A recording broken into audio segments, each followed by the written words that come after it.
Good morning. You're listening to Klass FM here in the morning time now, and we are for this Tuesday morning. Tuesday morning it is. It is in fact June 30, the final day in the month of June in the year 2026. It's now time. It's now time for the Klass newscast here for this morning. I'm DJ Hammer, and I am your presenter. First, to look at the main points of the news from the local scene. A total of 172 students graduated from the Anguilla Lake Arts Comprehensive School yesterday under the theme Gems, Goals Emerging from a Mindset of Success. And from the region, the BVI Premier Dr. Natalia Wheatley has warned that the BVI's financial services industry faces relentless external pressure, declaring that the attacks on international financial centers such as the BVI are real, intense, and constant. And from the sports world, former England captain Michael Vaughan says England coach Brendan McCullum and Rob Key should resign as part of a complete clear-out following the retirement of Ben Stokes. This is a Klass FM here in the morning, and now the local news in detail.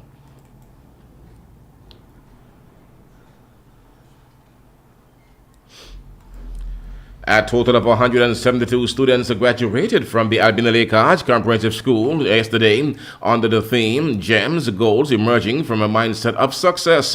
The ceremony took place at the Mount Fortune St. Methodist Church, East End, was attended by parents, guardians, government ministers, education officials, and other well-wishers, invited guests. Local live musical entertainment selections were also rendered by the Anguilla Lake Arts Comprehensive School Band. Education Minister Shelia Rogers-Webster congratulated the students on their significant milestone. A privilege to extend heartfelt congratulations to each of you reaching here today at this significant milestone. Today is not simply the end of your secondary school journey. It is the beginning of a new chapter filled with opportunity, responsibility, and promise. Your theme, Gems, Goals Emerging from a Mindset of Success, is both timely and inspiring. A gem is not formed overnight. It is created through time, pressure, perseverance, and refinement. Likewise, your journey has been shaped by challenges, sacrifices, lessons learned, and victories earned. Each experience has helped to polish you into the remarkable young people that we celebrate here today. Success begins in the mind. Before you can achieve a goal, you must believe first that it is possible. A positive mindset gives you the courage to dream boldly, the resilience to overcome setbacks, and the determination to continue moving forward even when the path becomes difficult. Remember that success is not measured only by awards, titles, and wealth. True success is found in living with integrity, serving others, embracing lifelong learning, and becoming the best version of yourself. As you step into the future, do not be afraid to set ambitious goals. Some of you will become educators, healthcare professionals, entrepreneurs, engineers, artists, public servants, leaders, skilled tradesmen. Whatever the path you choose, pursue it with excellence, humility, and purpose. Let your character shine even brighter than your accomplishments.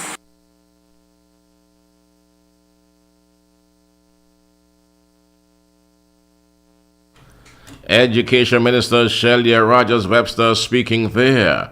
Principal of the Anguilla Lake Arts Comprehensive School, Dr. Trevor Hart, challenged the graduates to build a brighter future on this foundation. As we celebrate your achievements today, I want to leave with you one final challenge. Do not allow today to become the greatest day of your life. Instead, let it be the foundation upon which you build an even greater future. Your theme, Gems, Goals Emerging from a Mindset of Success, reminds us that success is never accidental, and Mr. Gums did an incredible job of talking about a great success. But I want to remind you that every success is never accidental. It begins with the mind long before it is seen in our achievements. Every great accomplishment starts with a decision to believe that something greater is possible. The truth is that your greatest limitations are often not your circumstances. They are instead the limits you place on yourselves. Never allow your present situation to define your future destination. Your attitude, in essence, determines your altitude. You are capable of far more than you currently imagine. Make no mistake, there will be moments when the road ahead feels uncertain. There will be disappointments, setbacks, and obstacles that may tempt you to question your abilities. In those moments, remember that success is determined not by the absence of challenges, but by the mindset with which you face them. I'm going to repeat that. Your success is determined not by the absence of a challenge, but by the mindset with which you face those challenges. A positive mindset does not ignore difficulties.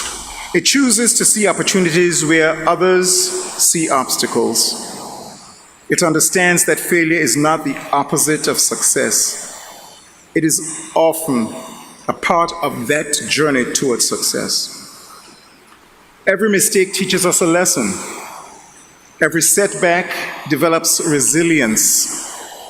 Every challenge strengthens your character. Like a precious gem, your true brilliance is revealed under pressure.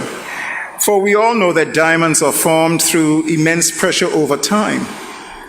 Likewise, your greatest qualities, your courage, your perseverance, your integrity, and your determination will engage when life tests you.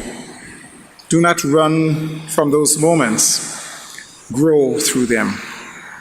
And there's a poem that goes something like this: when you're up against a trouble, meet it squarely face to face, lift your chin and set your shoulders, plant your feet and take a brace. When it's vain to try to dodge it, do the best that you can do. Running from it will not save you. See it through. So I challenge each of you today, dream beyond what feels comfortable. Set goals that stretch your imagination. Pursue careers that inspire you. Serve your communities. And you are the last class to escape graduation without a community service requirement.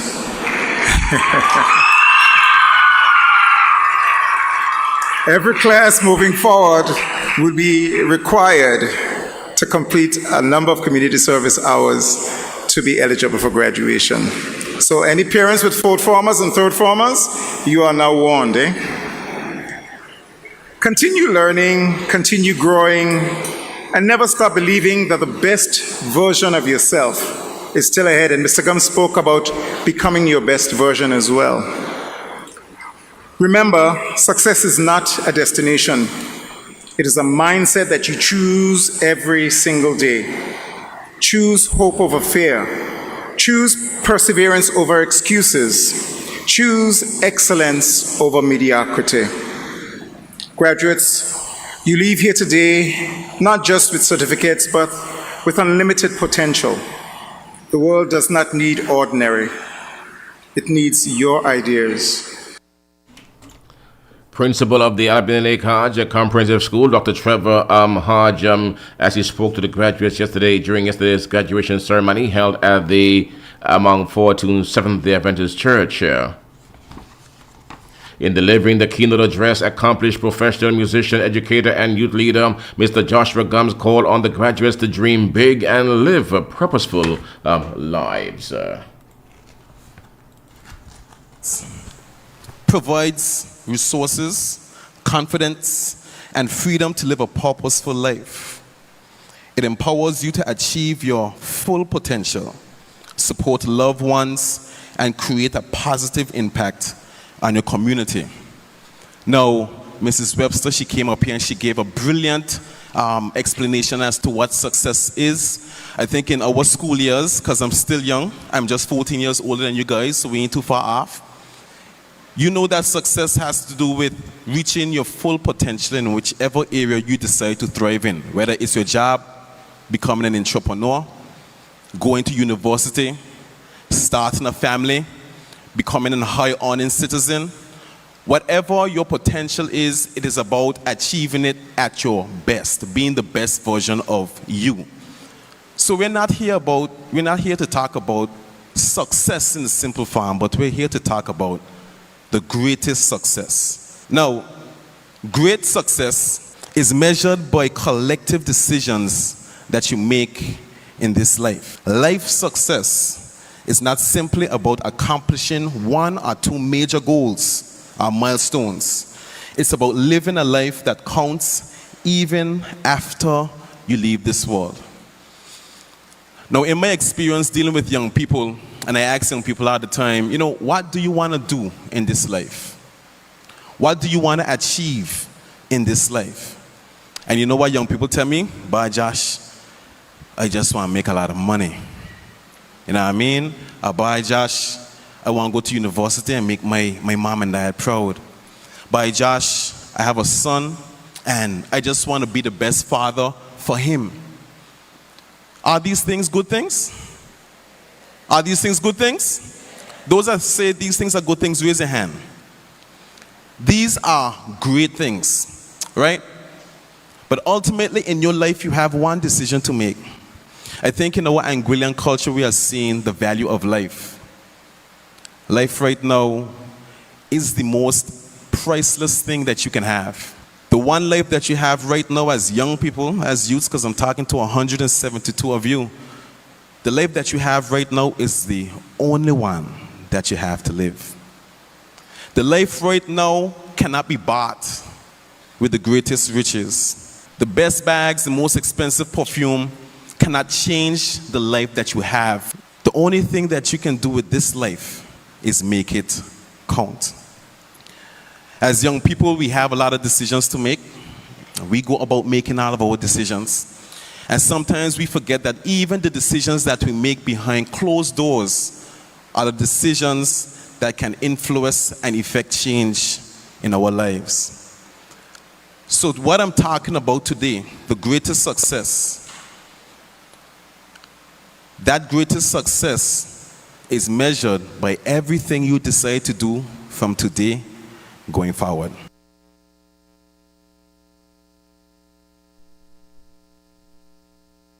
Accomplished professional musician, educator, and youth leader, Mr. Joshua Gumzo speaking there.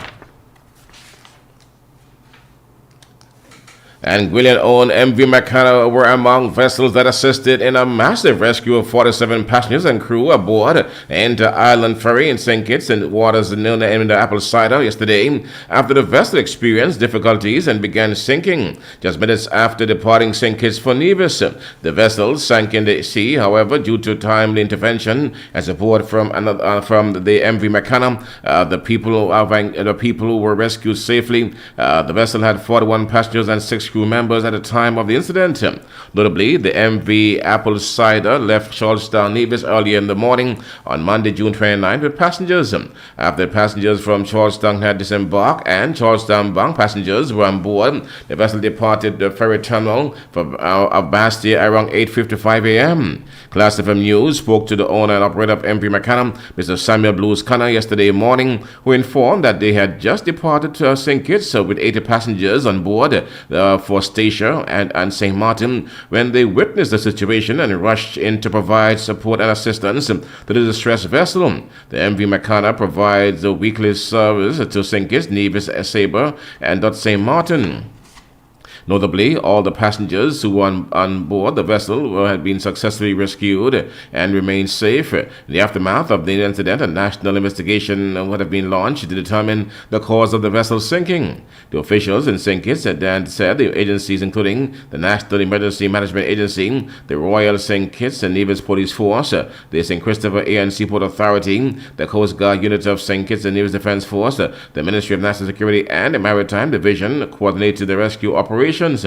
St. Kitts and Nevis Prime Minister Dr. Terence Jew extended gratitude to God for the safety of the people, and also praised the quick response from the various agencies, persons, and vessels that assisted. And it would have been the McKenna of Captain Samuel Connor Blues who were first on the scene when this incident occurred. They were heading to a station with 80 passengers when they saw the vessel in distress.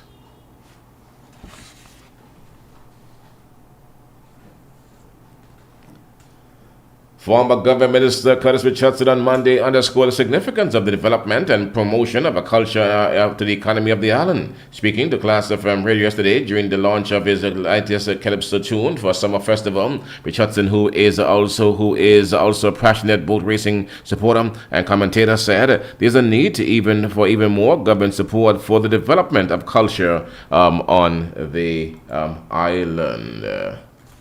Was concerned at some point about the future of boat racing, Not now. with a lot of the older guys passing on, but to see the younger guys taking over the captaincy of these boats, and they always have crew, and to see so many young men and also young women, yesterday a young lady hailed me from one of the satellite, and I just smiled because in my day you wouldn't really get a lot of women looking to go.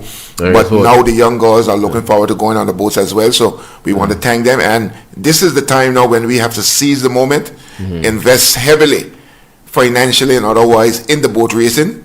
We thank the hotels and everybody for sponsoring the sales and so forth. But there are still some things we have to work out. Yes. And I'm hoping that everybody, including government, we would get on board and really push to take boat racing to the next level. Like culture, like Summer Festival, it is an avenue for financial generation. It is. To also touch lives in a big way.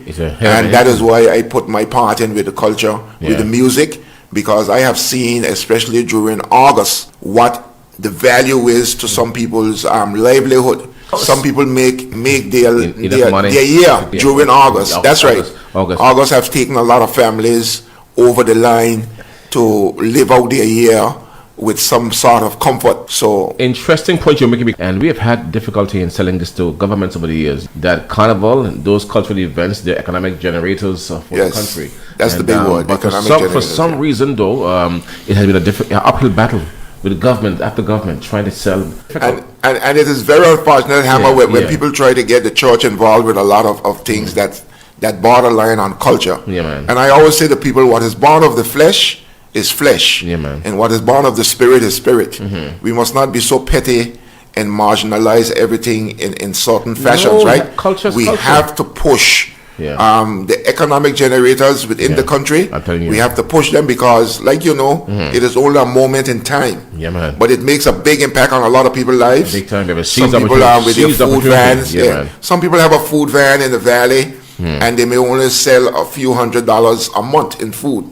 But during August, you know, if they go to Santa Ground, if they go to certain locations with the influx of people here, they do very well, and I'm happy for them, because when you make money one time in the year, a seasonal income, it helps. Big time. You know, people struggle throughout the year to really get their finances together, and those moments really impact lives in a big way. So we want to push it, and we want to make it the best we could make it, and government, everybody pitch in, and we can take Anguilla to new unprecedented heights. I want you to look at the sailing school as well, brother. I spoke about that too. In fact, I covered some events for them recently. School right now, and they tune the support.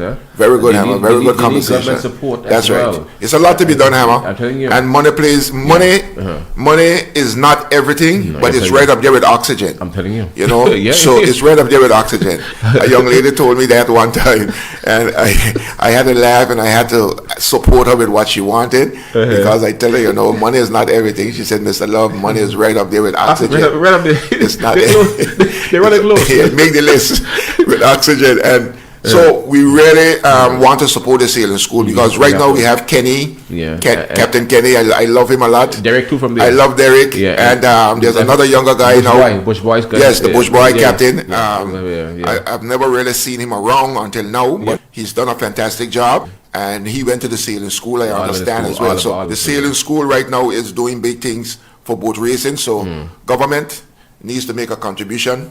And then we have a lot of issues in the boat racing, but I won't take up any more of your time. But things like when the boats sink, government or somebody needs to have a pause. You know, the boat racing committee or somebody, at least give the boats a 5,000 EC dollars to dive back the boats. You know, it takes a lot. Guys like Dougie and those guys, they go out, they do it for the love of the sport. Dive these boats, but they burn up their oxygen, they burn up their time and so forth, and a little compensation here and there would go a long way. But we want to get the prizes for the boat racing definitely up. We want to push it on that. We thank the sponsorships of the hotels for the sales and so forth. Lies Aviation, different people pitching in with the sales, but we want to get the prizes up substantially. Somewhere right now, around 20,000 US dollars, first prize, 10, 5, whatever. We could drop it significantly, make the top prize something, you know. Former government minister and the music producer, passionate boat racing supporter and commentator, Mr. Curtis Love Richardson, speaking to Klass FM Radio. The 50th anniversary celebration of the Anguilla House of Assembly week of activities commenced yesterday with a special sitting of the Assembly at the Atlanta Harrigan Parliamentary Building, the Valley, under the theme, Honoring Our Past, Shaping Our Future. Members of the Assembly attended a special church service at the Pro-Cathedral of St. Mary at 4 p.m. on Sunday, June 28th. Highly respected historian and former nominated member and Speaker of the House, Mr. David Carty, were among invited guests to the special sitting and described the administration and the development of the House of Assembly as literally stunning today. Madam Speaker, I must say, having served the House as a nominated member and later as Speaker, that the improvement in the administration, efficiency and effectiveness, and most especially transparency of the House of today versus what it used to be is literally stunning. While citizens go about their everyday lives who may never or even care about the back of the house operations of this House, to use a hotel industry term, and why they matter, the positive developments obtained so recently in this and the last House are truly remarkable and important. The late Sir Dwight Venner, former governor of the Eastern Caribbean Central Bank, used to say quite often that legislators are given a peculiar power to pass laws that can put citizens in jail and enable the government to put its hands in their pockets. He was quite right in saying it in so direct a way. And it speaks to the essential responsibility of the House, which demands that it be able to show the public what it is up to, what is being discussed, what has been said, and by whom, and what has been decided and voted on. The ability of this House to communicate those essential underpinnings of a democratic society so effectively is truly an amazing achievement. And I congratulate you all for this. Madam Speaker, during my own tenure as Speaker, I was invited by the Commonwealth Parliamentary Association to a conference in London on climate change, along with parliamentarians from across the Commonwealth. On the very first day of the conference, the House of Lords was sitting just across the street debating a bill on climate change, sent to the House by the House of Commons.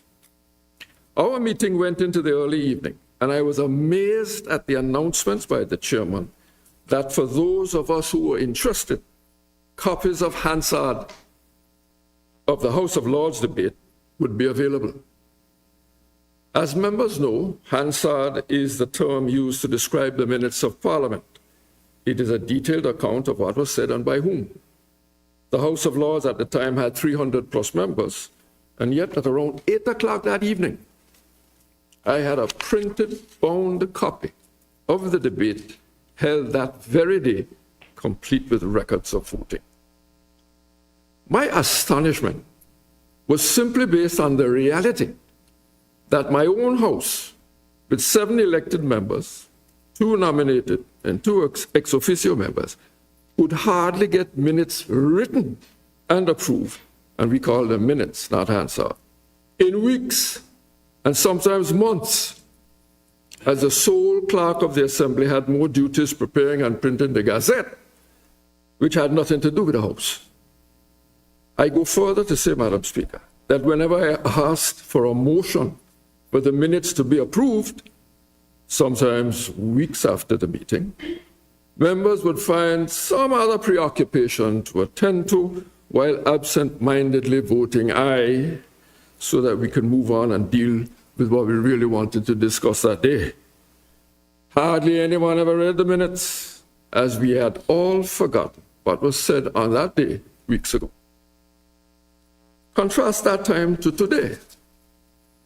The House now has an AI Hansard application which provides instant access and accessible records of the House and who said what and when.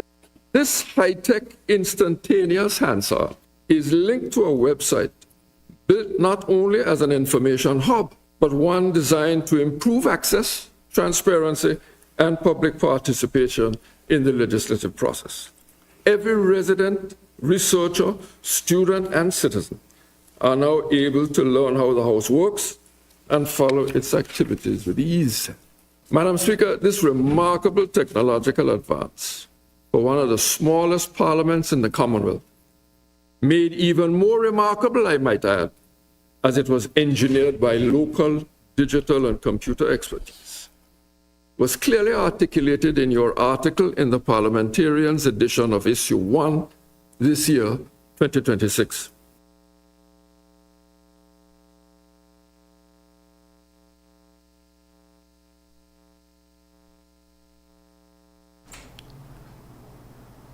Highly respected historian and the former nominated member and the Speaker of the Anguilla House of Assembly, Mr. David Carty, speaking during yesterday's, special sitting of the House to commemorate the 50th anniversary of the Anguilla House of Assembly.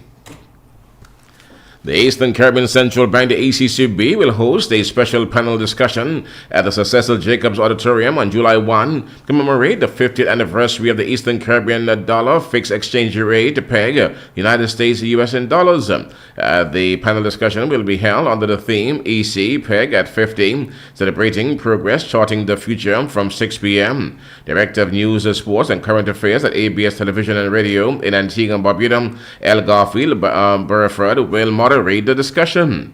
The distinguished panel features a cross-section of the regional leadership, policy expertise, and youth advocacy. Timothy N.J. Antoine, Governor of the Eastern Caribbean Central Bank; Rosamond Edwards, former appointed Director 2025-2020 of the ECCB Board of Directors; Dr. Wendell Samuels, Acting Assistant Secretary General at the CARICOM Secretariat and Head of the Economic Integration, Innovation and Development Directorate; and Alicia Antoine, General Secretary of the St. Lucia National Youth Council.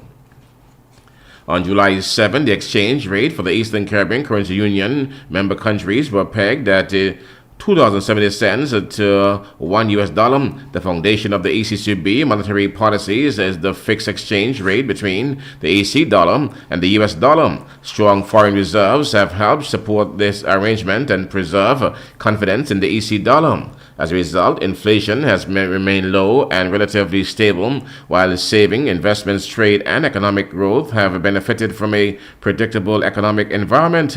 The legal framework of the ECCB agreement underpins the durability of this arrangement. Under Article 24.2, the bank is required to maintain external reserves at not less than 60% of its demand liabilities and the currency in circulation.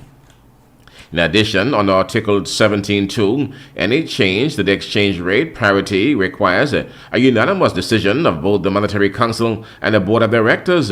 This rules-based framework has helped maintain the stability and credibility of the AC dollar over the past 50 years. The panel discussion will reflect on the PEG contribution to the region's development, examine its strategic role in the evolving global economy.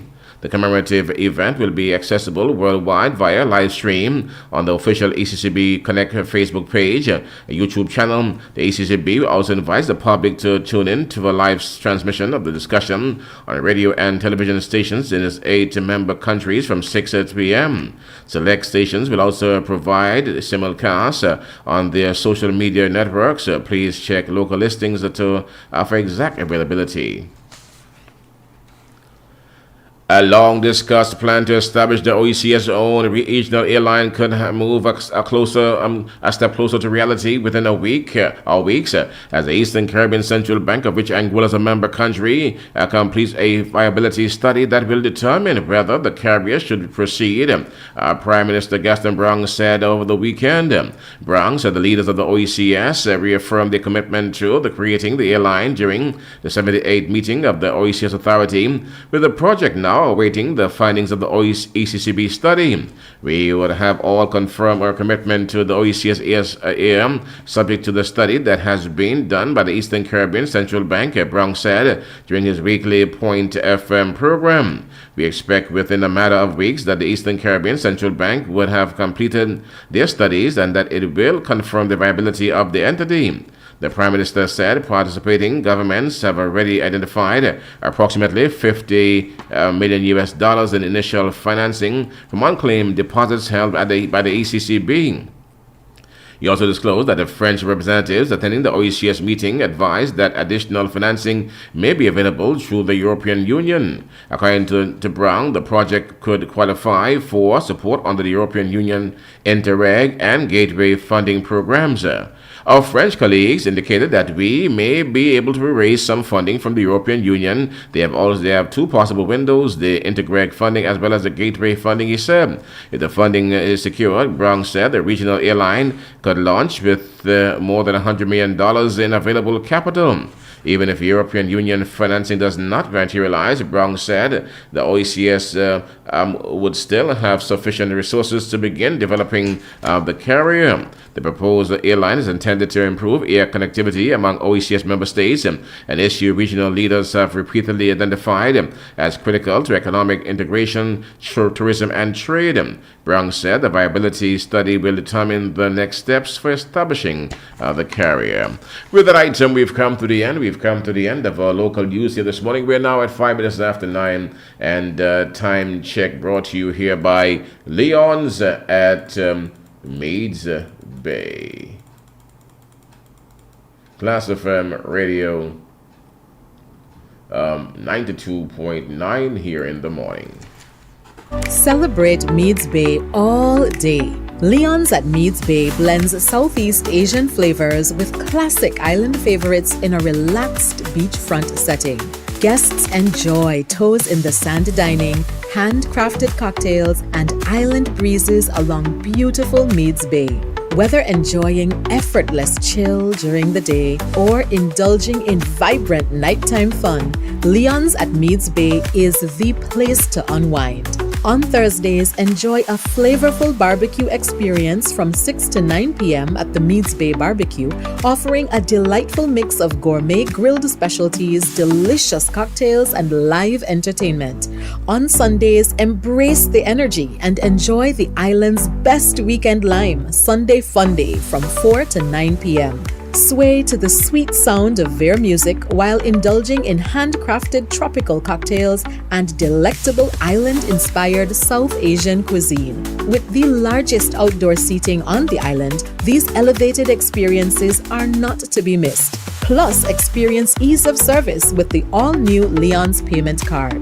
Leon's is open from 11 a.m. to 6 p.m. on Tuesdays, Wednesdays, and Fridays, and 11 a.m. to 9 p.m. on Thursdays and Sundays. Leon's remains closed to the public on Mondays. For more information, call 1-264-497-6111 or email concierge@maliuhana.com or visit www.maliuhana.com. And up next, news from the region, sponsored by Quantum Investment Services Limited. It is impossible to predict the unexpected, but it is possible to plan for it. By having insurance or financial security, you can lessen the burden to you, your family, or your loved ones in the event the unexpected happens. Join our many satisfied customers at Quantum Investment Services Limited, where we provide you with valuable peace of mind.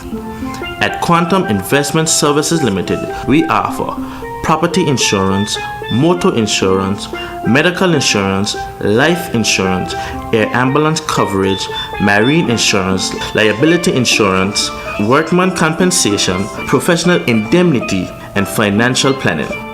Don't delay. Contact us today for your free quote by calling us at 264-497-7500 or 264-497-7510 or email us at info@quantumaxa.com. You can also visit our office at the Caribbean Commercial Center, Unit 12. Quantum Investment Services Limited, protecting you and your investment.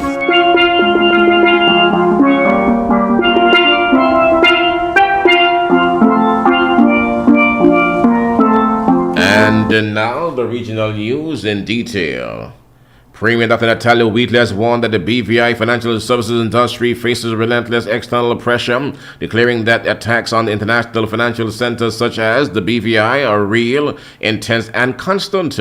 Delivering his 2026 State of the Territories address, Dr. Wheatley described financial services as one of the two pillars of the territory's economy, alongside tourism, stressing that industry remains government's largest source of revenue and a critical contributor to the national development of the BVI.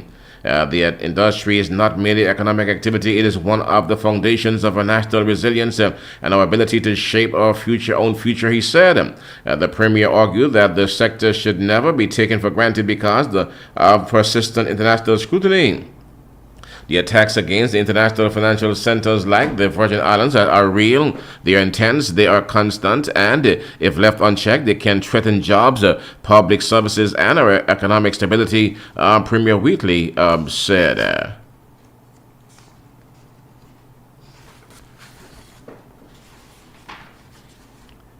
The U.S. and Iran have agreed to stand down following an exchange of strikes over the past 2 days. Media reports cites a U.S. official as saying it comes after several attacks in and around the Strait of Hormuz, with both nations accusing each other of violating their ceasefire. The U.S. officials told the BBC, or U.S. partner CBS, on Sunday that the vessels would be able to move through the Gulf waterway freely, and that talks on the deal to permanently end the war would continue. On Monday, Deputy Iranian Foreign Minister Kazim Gabari denied that there were plans for technical talks this week, but U.S. President Donald Trump said a meeting would be held in Qatar, capital, at Iran's request. Iran has requested a meeting and it will take place tomorrow in Doha, he wrote on Truth Social without giving any details. Later, the White House Press Secretary Caroline Leavitt told Fox News the U.S. Special Envoy Steve Witkoff and Trump's son-in-law Jared Kushner will be flying to Doha for the high-level meetings this week as they continue to discuss a memorandum of understanding. On June 17, the U.S. and Iran signed a 14-point MOU, which included an immediate and permanent termination of military operations on all fronts. As a part of the MOU, Iran agreed to use its best effort for the safe passage of commercial vessels with no charge for 60 days. University of the West Indies is warning prospective students, partners, and the wider public to be on the alert after discovering a fraudulent website falsely claiming it to be affiliated with a regional institution. According to a UB press release, the unauthorized website has been using university's name and branding without permission, creating the false impression that it is an official UB platform. University has said the fake website is not endorsed, authorized, or connected to the UB in any way. Officials also raised concerns that the fraudulent site includes a form requesting the formal information from visitors. University stressed that any details submitted through the website, including names, emails, and addresses, telephone numbers, and other personal information, are not received by the UB. As a precaution, the university is advising anyone who may have interacted with the website to be especially cautious about the follow-up emails, phone calls, or other communications claiming to come from UB. Individuals are urged not to provide any additional personal information or financial information in response to the unsolicited requests, and to verify all communications through the university's official channels. U.S. Congressman Carlos A. Jimenez has accused Venezuelan Interior Minister Desato Cabello of obstructing rescue operations and distribution of humanitarian aid in areas devastated by the recent earthquakes in Venezuela. In a series of posts published on his official X account, Jimenez alleged that while Venezuela's international search and rescue teams are working to save lives, Cabello is impeding the delivery of critical assistance to the survivors. The Florida Republican also argued that international humanitarian aid should be delivered directly to the Venezuelan people to ensure it's not diverted to use for political purposes. According to Jimenez, relief efforts must remain focused solely on helping those affected by the disaster.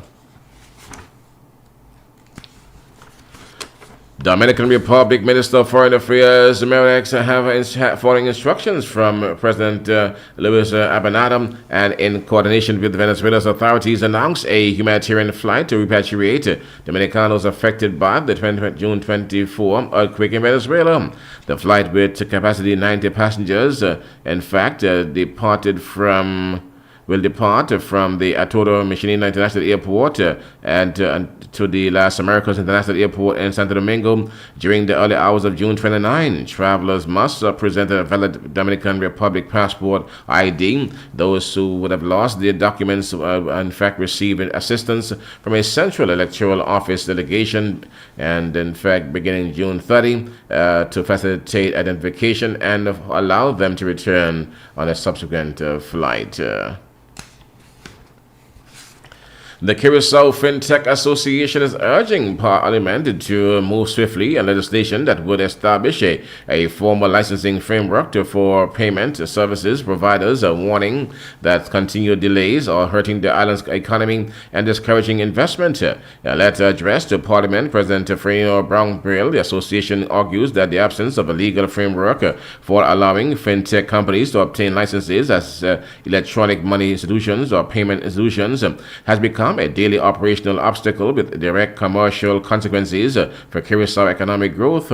According to the CFA, current legislation does not provide a mechanism for payment services providers operating in Curacao to obtain these licenses under local law. And the Supreme Court on Monday dramatically expanded presidential power, upholding Donald Trump firing of heads of independent federal agencies, with one important exception, the Federal Reserve. The justices allowed Fed Governor Lisa Cook to stay on her job while she fights a Republican president effort to fire her with allegations of mortgage fraud, which she has denied. But other than at the nation's central bank with its role of setting interest rates, the court held the president have free rein to fire agency heads at will, despite federal laws that require a cause for such dismissal and a 91-year-old decision that has limited executive authority.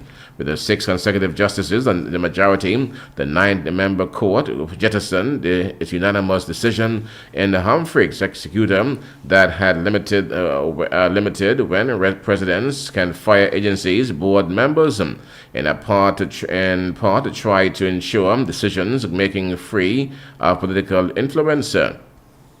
We hold that such protection from removal is contrary to separation of powers enshrined in the Constitution, Chief Justice John Roberts wrote in for the court.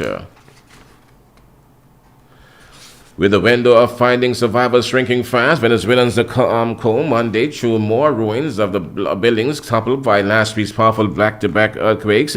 Attention turned to the country's humanitarian crisis and that could persist for years.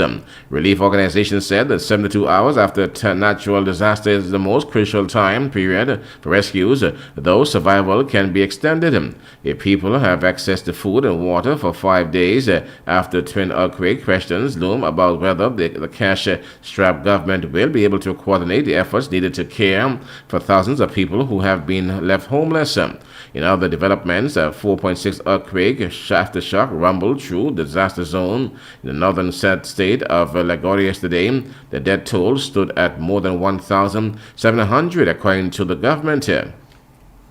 Delcy Rodriguez, who came to power in January after the U.S. President Donald Trump administration seized former President Nicolas Maduro shared footage of survivors lifted from the ruins to applause, but such bright spots are rare in the earthquake epicenter, where families keep vigil at such sites. We have to stay strong even without food, without sleep, said Anna Redam, watching as civil defense workers looked for her brother. Until I see the body, I still have hope, she said. Following a weekend of small aftershocks and what the government said were more than 600 seismic events since Wednesday's quake, the moderate tremor or Monday struck around 17 miles north of the Carabela, Venezuela, Caribbean coast and measured 4.6 magnitude, according to the United States Geological Survey. Columbia Geological Survey put the magnitude at 5.1. A nun was released from immigration custody in the U.S. after she was arrested walking to Mass in her habit in South Texas. Sister Leticia Ortega was walking to the Our Lady of Sorrows Church in Texas, a few miles from the U.S.-Mexico border on Sunday, when she was detained by U.S. Immigration and Customs Enforcement officers. The Department of Homeland Security said ICE have not responded to a request for comment since Sunday. Parish officials posted a message on social media shortly after the arrest that gained attraction in the news and led to Congress members, including U.S. Republican member Monica Lada Cruz, intervening on her behalf. The nun is part of the Daughters of Mary, Mother of Mercy, volunteered as an extraordinary ministry of Holy Communion at Our Lady's Sorrows Church, according to Brenda Rojas, a spokesperson for the Diocese of Bronxville. And Ford says it has hired back some of human engineers after AI failed to match their skills and experience in a bid to reap the benefits of the tech, which developers claim can cut costs and boost productivity. U.S. car maker Ford adopted it across some parts of its operations, including for quality checks. But according to Bloomberg, executives said the firm has hired more than 300 veteran quality inspectors in recent years to make up for the pitfalls of automated systems. Artificial intelligence is a fantastic tool, but it's only as good as the information you see used to train it. Charles Poon, Vice President of Vehicle Hardware Engineering, told reporters over the prior years we didn't pay as much attention as we should have to the experience of our most knowledgeable engineers that have been with us through many product cycles. He said the U.S. automakers, among many who have seized on the buzz around AI, particularly amid Wall Street favor about the tech's potential to increase margins. AI will leave a lot of white-collar people behind. Ford boss Jim Freddy said in an interview with the author Walter Isaac last June. In October, earnings call, the chief operating officer, Kamar Grathra, said the firm was deploying AI across the entire industrial system. A Dutch naval vessel carrying emergency supplies left Curacao for Venezuela after devastating earthquakes that have killed at least 1,450 people, the Defense Ministry reported yesterday. International rescue efforts continued as survivors are still being pulled from the rubble and major shortages strained the response. The Royal Navy, Dutch Navy ship, the ZRMS Groningen departed Curacao Sunday morning carrying food, drinking water, and other relief supplies to Venezuela. The vessel was expected to arrive later that day at 3:30 p.m. local time. On board were the NH-90 helicopter and two first high-speed boats. The ship also carried a water supply, and was equipped to produce additional drinking water using an onboard purification system. The Dutch Ministry of Defense said the crew was prepared to provide emergency assistance on site in coordination with the Venezuelan authorities and the United Nations.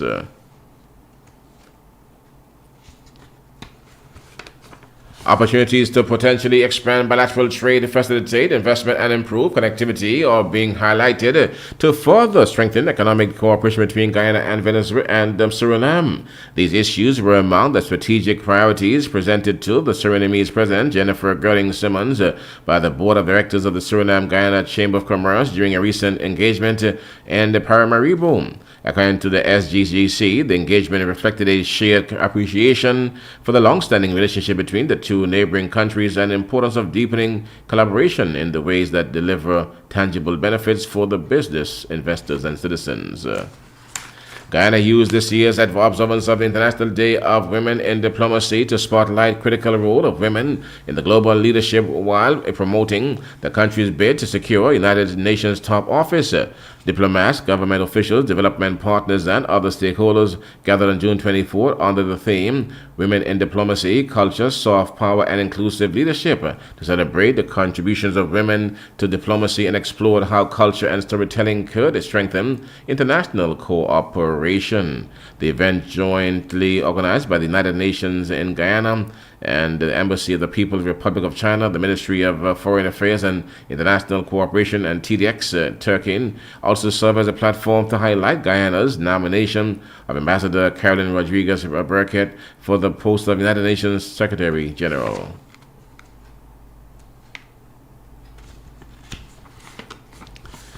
Guyana used the Klass firm here in the morning time. A portion of Trinidad and Tobago's southwest coast was thrust nearly 20 feet upwards in the aftermath of a devastating twin earthquake that rocked Venezuela last week, unsettling the Gulf Coast and trapping hundreds of sea animals among the rubble in a matter of seconds. By yesterday afternoon, Venezuelans had reported more than 400 aftershocks that followed 7.2 and 7.5 magnitude earthquakes that has killed over 1,700 people along the northern coastline thus far. And miles away in Cedros, residents first discovered the raised seabed along an isolated strip of the Gulf Coast on the morning after the quake.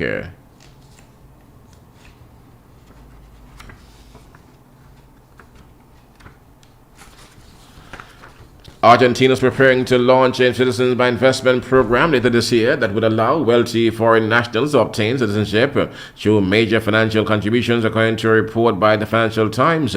People familiar with the proposal says applicants could qualify by making a non-refundable donation, US $500,000, or by purchasing approximately $1 million in zero-coupon Argentine government bonds. The program final terms are still being developed.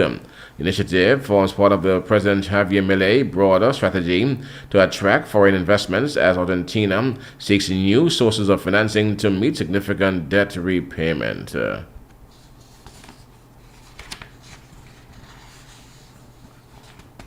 Klass the firm here in the morning time now.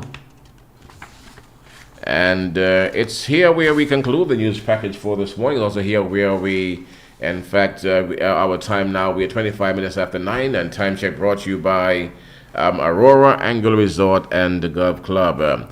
And the former England captain Michael Vaughan says England coach Brendan McCullum and Rob Keys should resign as part of a complete clear-out following the retirement of Ben Stokes. Captain Stokes, McCullum, and Director of Men's Cricket Kay had all been retained in their roles for England and Wales Cricket Board. Chief Executive Officer Richard Gould after last winter's Ashes defeat. The 35-year-old Stokes, who was ruled out, reversing his retirement to suffer a series of defeats by New Zealand in his final game of international cricket on Monday, having announced his shock decision on Sunday. Enough is enough, said Ben Stokes, walking off into the sunset. Results are getting worse and worse. Now is the time for a complete clear-out, with the coach Brendan McCullum and Director of Cricket Rob Keys going too, Vaughan told the Telegraph media yesterday in England.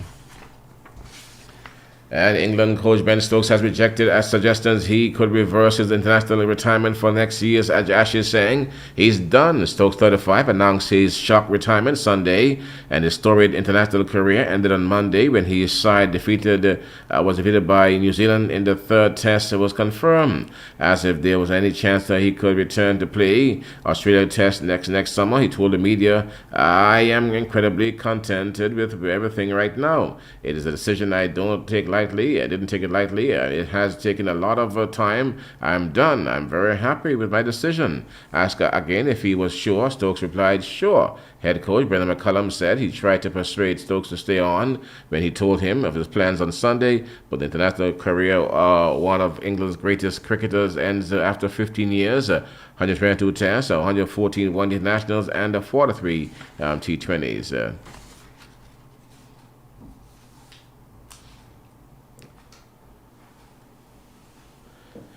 Here's a 300 test wicket as a rampant regional pace attack blew Sri Lanka away for the just 101 runs to seal a monumental innings and 217-run victory inside 4 days for West Indies. Kemar Roach became the first West Indian fast bowler since the legendary Sir Curtly Ambrose to reach the coveted milestone, striking twice in quick succession after lunch to complete a personal triumph that sparked delirious scenes among his teammates. The 37-year-old now sits behind only Curtly, Walsh, Ambrose, and Malcolm Marshall among West Indians pacemen in all-time wicket charts. It's a special moment, Rhodes said, after receiving a commemorative number 300 t-shirt. To be mentioned with those names is humbling. The boys made it extra special with how they celebrated. The victory was orchestrated by a pace attack that extracted far more movement from the surface than their Sri Lankan counterparts had managed across day 2 and 3. Former West Indies batsman Charlie Davis will be remembered as a dependable middle-order batsman player who repeatedly came to his team rescue. This was according to Trinidad and Tobago Cricket Board President Azrin Basrath, who hailed the former TNT and West Indies Test cricketer as the cricket fraternity mourned his death in Trinidad and Tobago. The great passed away at the age of 82 years on Sunday. He will be remembered as a solid middle-order batsman who was, when called upon, rescued the West Indies from many sticky situations at adopting his batting style to effective use, said Basrath, who also served as the Vice President of the Cricket West Indies. Offering condolences on behalf of the TCCB and his personal capacity, Basrath said, although Davis played just 15 Test matches, he distinguished himself in one of the strongest West Indies teams in history, alongside Sir Gary Sobers, Roy Fredericks, Rohan Kanai, and Seymour Nurse and Clive Lloyd. Queen's Park Cricket Club President Jeffrey Julian also hailed Davis as one of the club's greatest stalwarts, describing him as one of the Queen's Park Cricket Club's finest and most respected cricketing icons.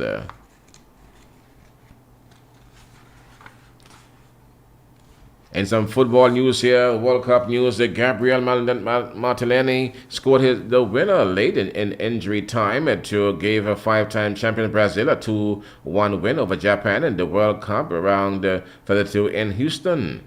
Martinelli, who had come on as a second-half substitute, scored in the 6th minute of stoppage time as the match on Monday appeared to be heading to extra time. Brazil will next face either Ivory Coast or Norway on Sunday in the East Rutherford, New Jersey, in round number 16. And newly crowned national 100 meters hurdle champion Demisha Rossman has been named Jamaica's team for the 2026 Central American and Caribbean Games scheduled for Santo Domingo, Dominican Republic, July 24 to August 8. Roswell earned selection after capturing her senior national title at the recent JAA National Championship, where she clocked a personal best of 12.40 seconds in the 100 meters hurdles. Performance is jointly fastest by Jamaican woman. With that item, we've come to the end of our sports. Also here where we conclude the news package for this morning. Going out now, we take a look at items that made our headlines. And our big stories for this morning, a total of 172 students graduated from the Albina Lake Arch Comprehensive School yesterday under the theme, Gems, Goals Emerging from a Mindset of Success. The graduation ceremony took place at the Mount Fortune Seventh-day Adventist Church, East End, and was attended by parents, guardians, government ministers, education officials, and other well-wishers as well. From the region, Premier Dr. Natalia Wheatley has warned that the BVI financial services industry faces relentless external pressure, declaring that the attacks on international financial services or centers such as the BVI are real, intense, and constant.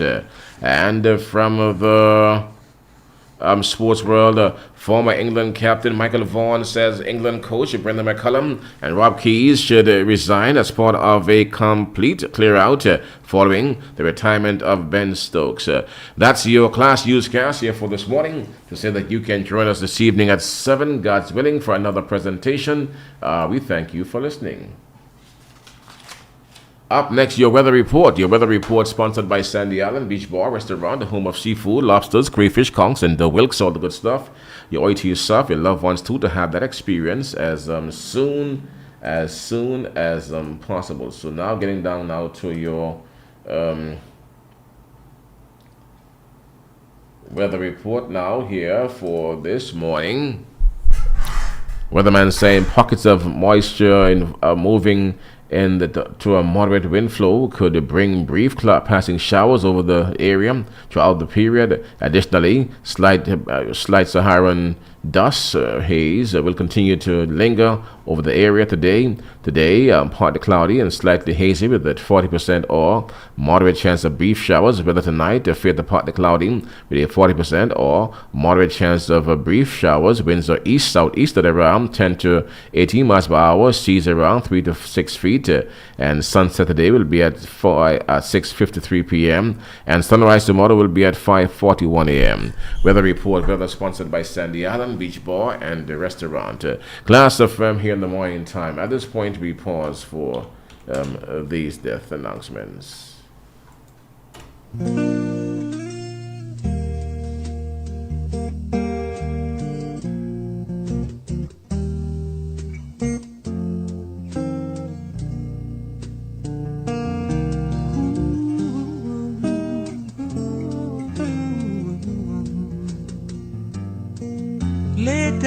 It is with deep sadness that we announce the passing of Devon Curtis Daniels, better known as Beggar, Captain Beggar, originally of Southhill, who later resided at Stony Ground, Anguilla.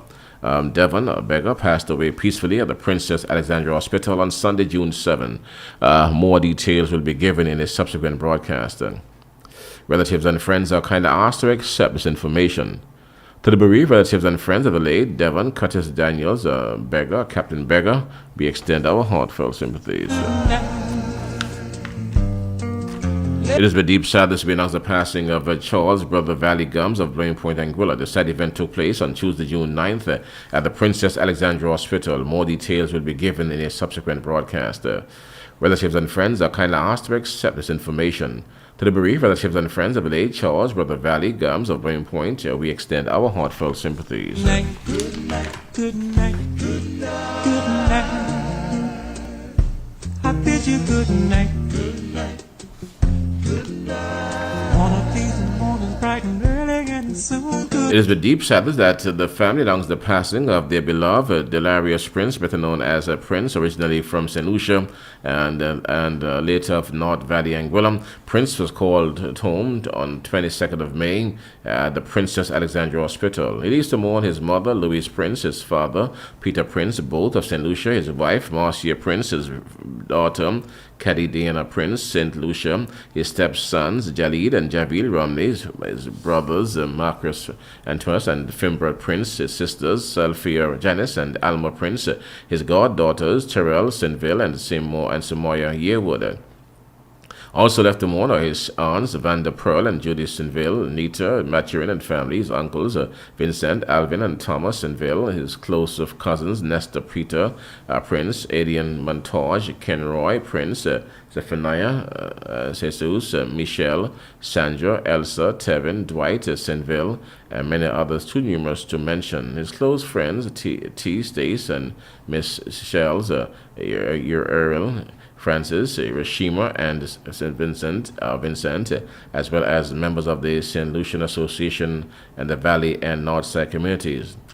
The family extends a special thanks to Tom McInerney and the Meads Bay Villa and Soleil, Also, Calvacati, Superior Industries Equipment, Brenda and her team at Tender Loving Care, the staff of the Miriam Gum Senior Citizens Home, and the dedicated staff at the dialysis unit.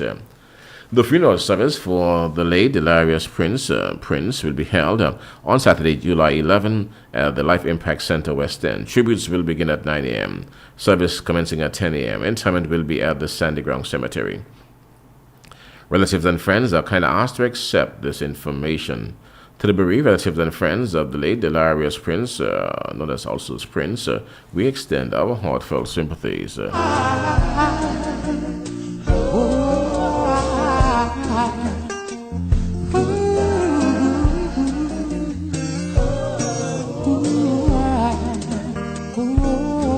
Didn't know today would be our last, or that I'd have to say goodbye to you so fast.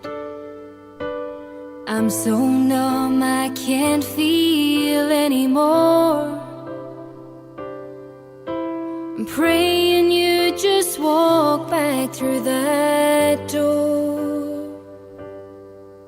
and tell me that I was only dreaming. The ink may fade, the music cease to play, yet echoes of his gift remains each day. A voice that once moved through the airwaves far and wide now lives within the hearts it once did guide.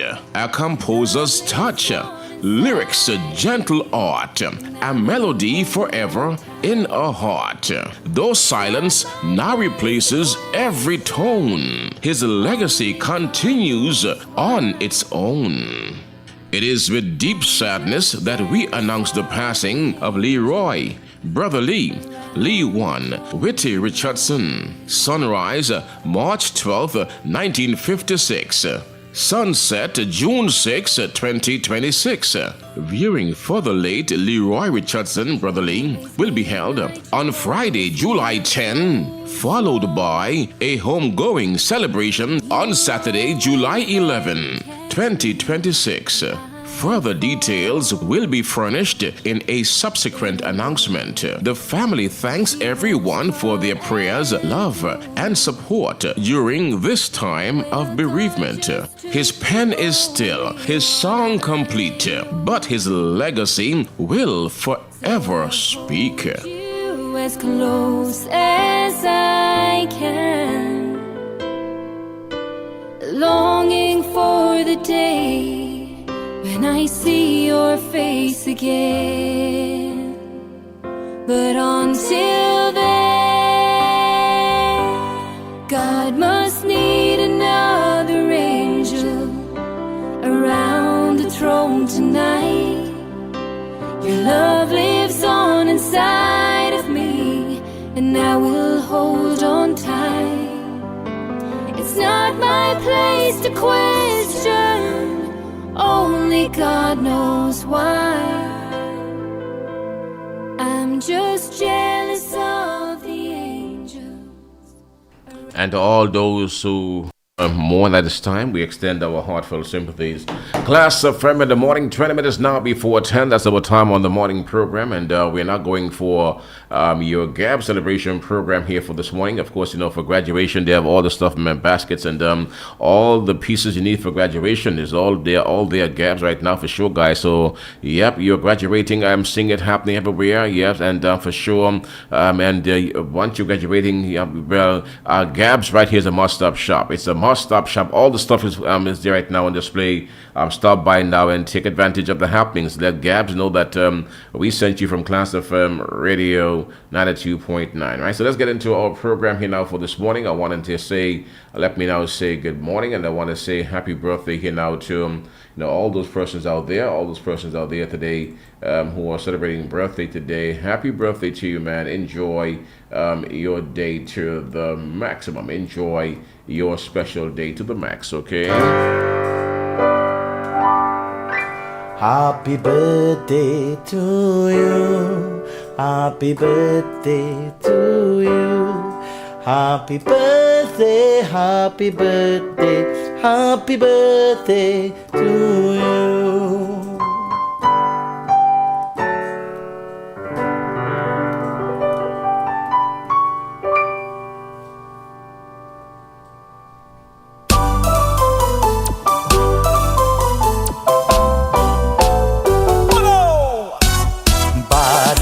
baddest in the year. It's your birthday, so let me party. Baddest in the year. It's your birthday, so let me party. Let's gather to cut the cake. Cheers to your life, let's celebrate. Happy birthday to you. Another great year for you. Happy birthday to you. Happy birthday to you. Baddest in the year. It's your birthday, so let me party. Let's gather to cut the cake. Cheers to your life, let's celebrate. Happy birthday to you. Another great year for you. Happy birthday to you.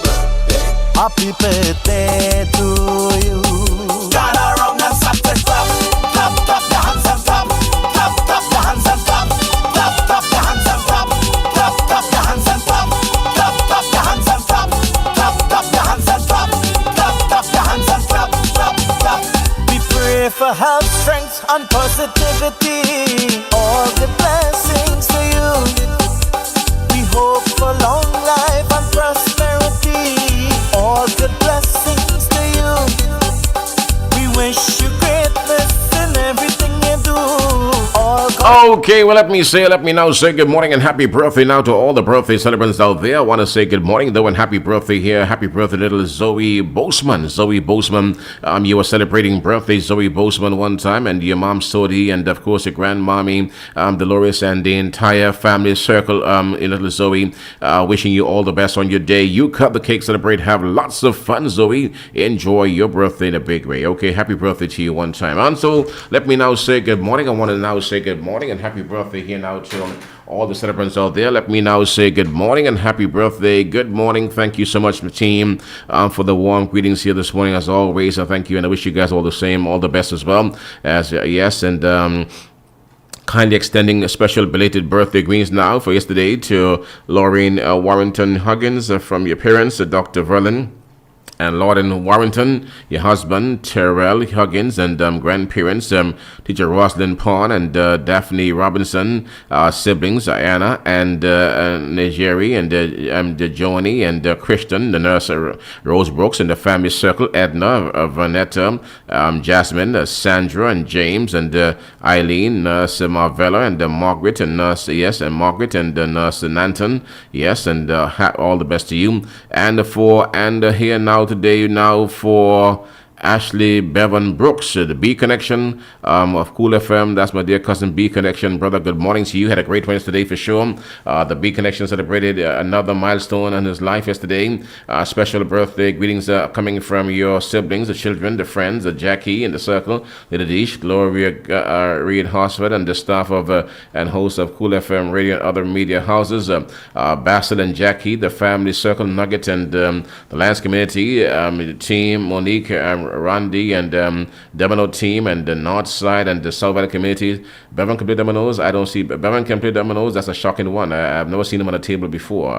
I don't know that, and we grew up together here, so it's a shocker now he's playing dominoes. You're saying, can he play at all? I don't know.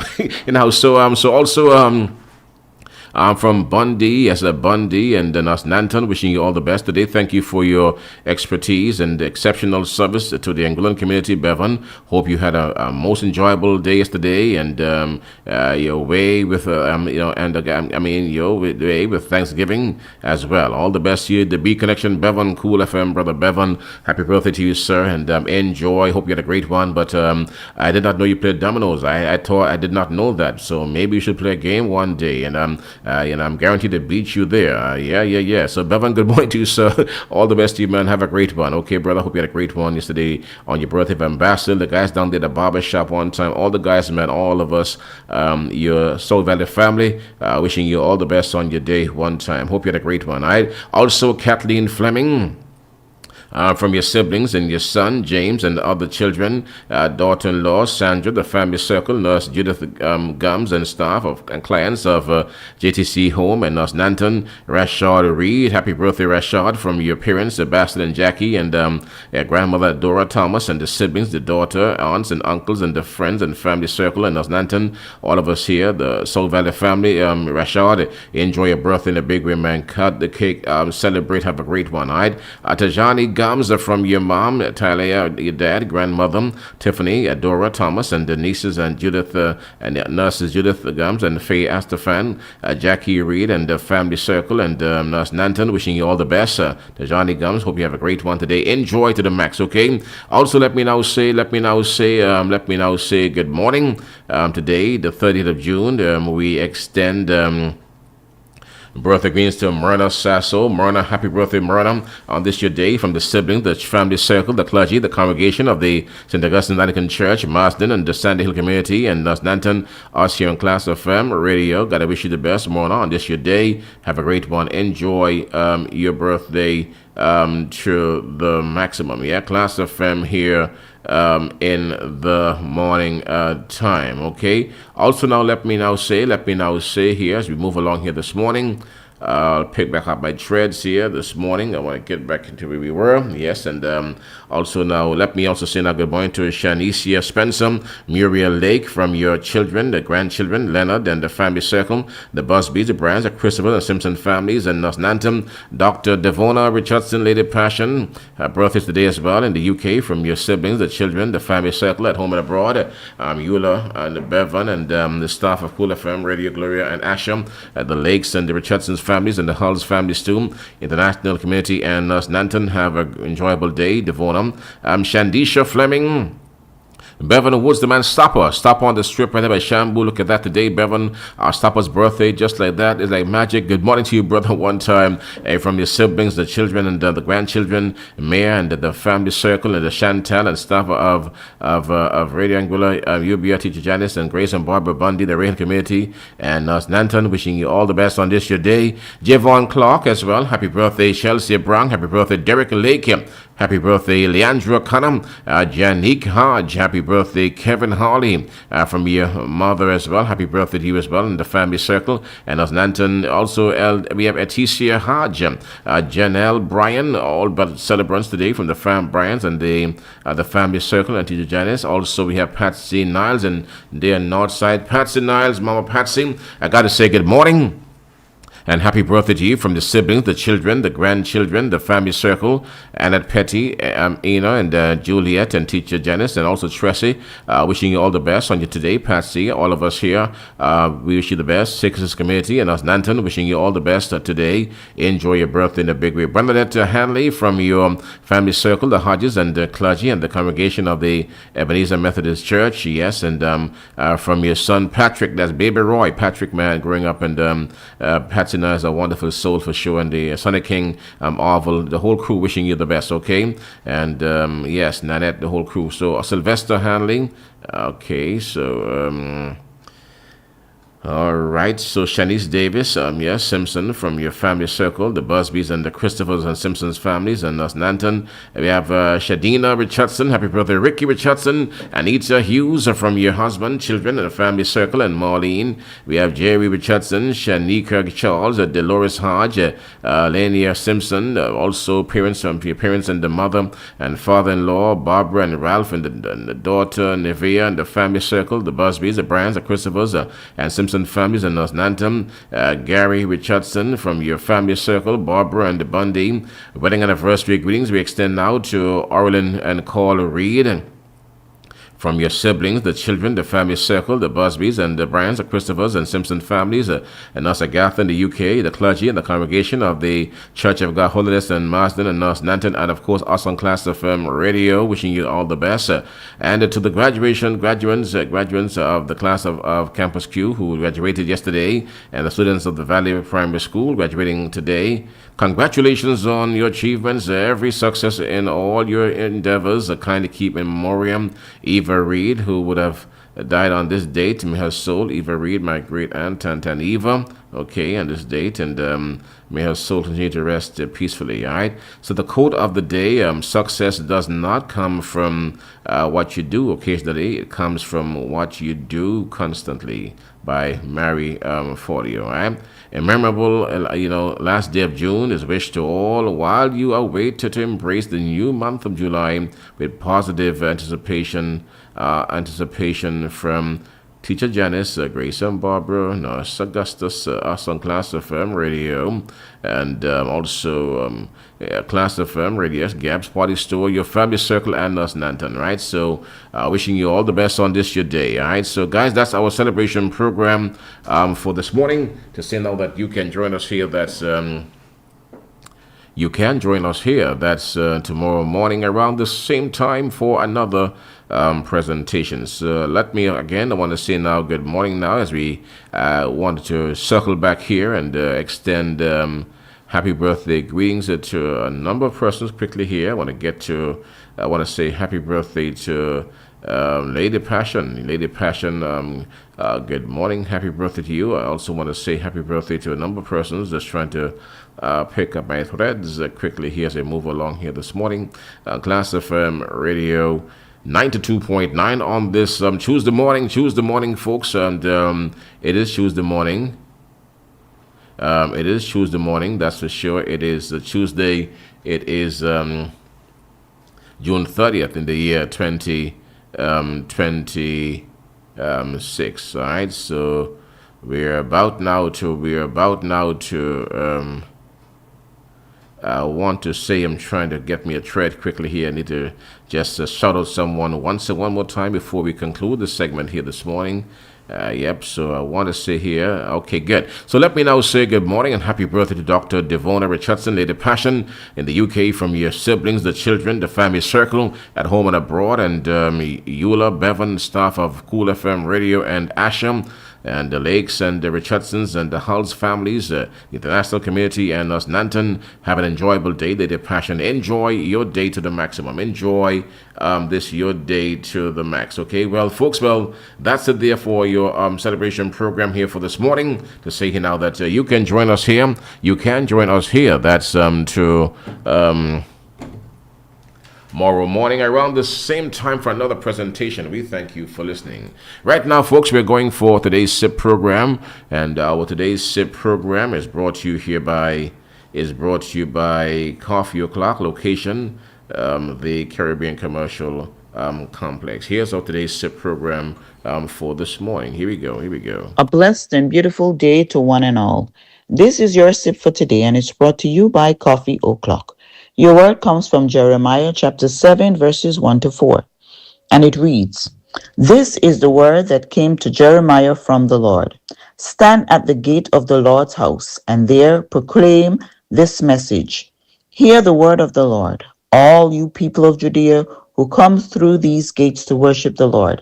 This is what the Lord Almighty, the God of Israel, says. Reform your ways and your actions, and I will let you live in this place. Do not trust in deceptive words and say, 'This is the temple of the Lord. This is the temple of the Lord. This is the temple of the Lord.'" This passage tells us of God commanding the prophet Jeremiah to stand at the temple gate. He wants the people of Judea to stop trusting in the physical temple as a magical shield while living sinful and unrepentive lives. The people attended temple services while neglecting moral, just behaviors.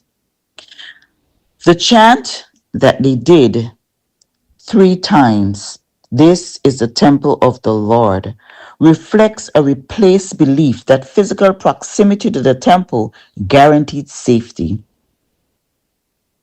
God is calling us to true obedience, not mere rituals, where everlasting peace is required when we come from among the rituals, the everyday rituals. This history fascinates me because its practice continues today. I am not sure we realize that we are the way we are today because of something that happened over so many, many years ago. Today, let's see ritualism for what it is. It is dangerous for all of us. So we should ask God to keep us devoted to Him. My friends, seek to engage our entire being in worshiping every time we gather with God's people to praise our Creator. As you go about your day, take some time to sip on these truths. Sip on the goodness of God. Spend time in His Word and see where we can improve in our daily lives as things are happening around us that sometimes we don't understand. Give God a chance to show us who He is and how we should go about living for Him. Do have a wonderful day and God bless you. Okay, that's all today's SIP program brought to you by Coffee O'Clock right here in the Caribbean, Caribbean commercial complex. Okay, and to let you know that you can join us here. That's tomorrow morning around the same time for another presentation. We thank you. We thank you for listening. Okay, so again, I want to say now good morning and happy birthday to little Zoe Boseman. Greetings are coming from Tanti Chance and St. Martin and the rest of the family circle. Zoe, we love you. So enjoy your day and enjoy your day in a big way. Zoe, enjoy your day. So Zoe Boseman celebrating birthday today from Tanti Chutz and St. Martin and the rest of the family circle. Zoe, we love you, man. I love you so much and enjoy your day to the max. Okay, so Tanti Chut, let me say good morning to you one time. Happy Tuesday to you, man. That's for sure. Have a great one. Have a great day. Have a great Tuesday. All right. So Klass of Fam here in the morning time right now. So yes, so Klass of Fam here in the morning time. So right now we're a minute before 10. That's our time right here on this station. Klass of Fam Radio 92.9. Yeah, just hold the spot you've got. So right now, folks, right now and yep, so it's Tuesday morning in the city.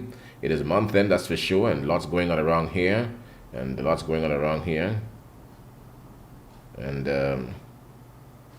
Klass FM Radio 92.9. Okay, so it is Tuesday morning in the Rainbow City, Anguilla. We're getting ready for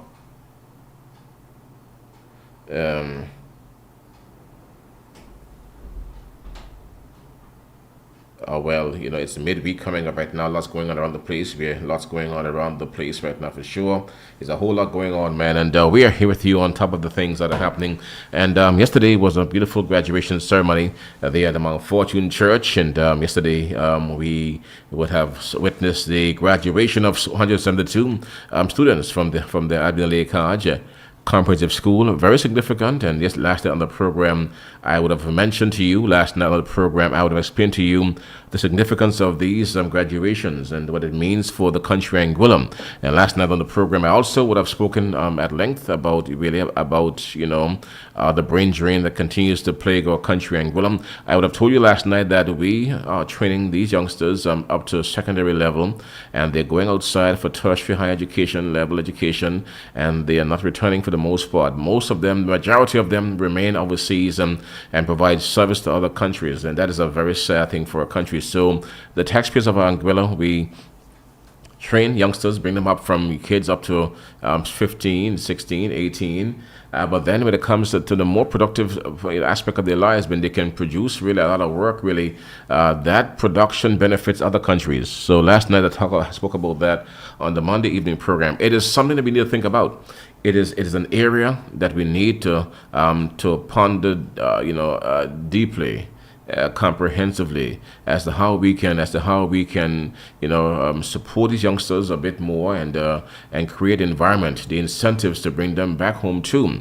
Yes, I know our opportunities may not be all here, but we need to make haste to ensure that we create the enabling environment, the correct environment where these youngsters can feel wanted home, where they can find jobs here, that can that they can be comfortable here and can help to lend to the development of Anguilla too. It doesn't make a lot of sense for us to have 100 plus youngsters going off to school overseas, and then 2 or 3 return, the rest go out there, and they contribute to the American society economy. They contribute in a profound way to the UK's system of economies and society, and other for European societies. It doesn't make a lot of sense, because you want to have human resource capital built up to benefit you. So, but we are doing it in reverse. We are developing and nurturing a nursery. We have a nursery where we develop this human resources in our country, and then the world benefits from the resources, not us. All right, that's not the way it should be. And I would have told you before as well. I also would have told you that we have so many other Anguillans out here who I know firsthand, older ones too, who would have gone on, and you have so many youngsters now too who are into these things as well. For example, you have dentists, orthodontics, you have heart surgeons, you have brain doctors, you have chiropractors. They're out there, and they're all Anguillans. They're people who would have went to school here, primary schools, East End, Valley Road, West End, Alison Richardson, Adrian T. here, so you name it. They have gone to school here, high school here in Anguilla, left school, went out there to achieve the education, but have been trained to all those levels and all this stuff, master's, doctorate degrees, and all of that, and they're applying the trade, and who's benefiting from those persons' education right now, again, is it is the Americans, the UK people. They're benefiting from us all the time. They're poaching us. We are being poached away, and it appears as if we are not being able to defend ourselves in that regard, and the need for us to be able to capture more of our youngsters, to keep them interested in homeland,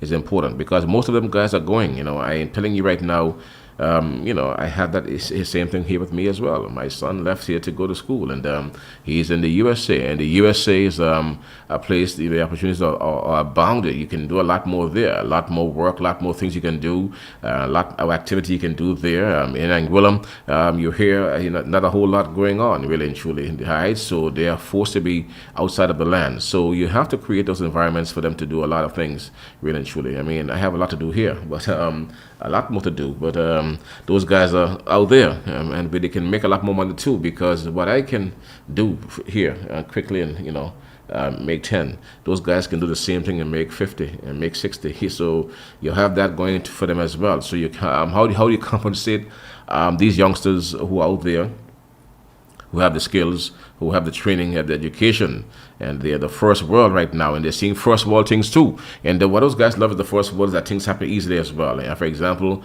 I want to open a bank account in Anguilla, a commercial account here, and it will take me 3 or 4 months to get that done. A lot of trouble, back and forth, every bit of paper you need. In America, that same commercial account was opened up in less than 30 minutes, you see, and that's how it is. So they have all these things, access to all these things, they order stuff, and it comes next door to your step, and man, so that dream is what keeps our youngsters across North America and the UK, locked in a vice-like grip. That's what they're having for them right there, and they are right across North America, and there's so many kids who are out there who are trained. Those guys have degrees, masters, and all that stuff, and lots of stuff. But to come back to Anguilla and to live here and work here, it's a strain for them, because the opportunities are much more.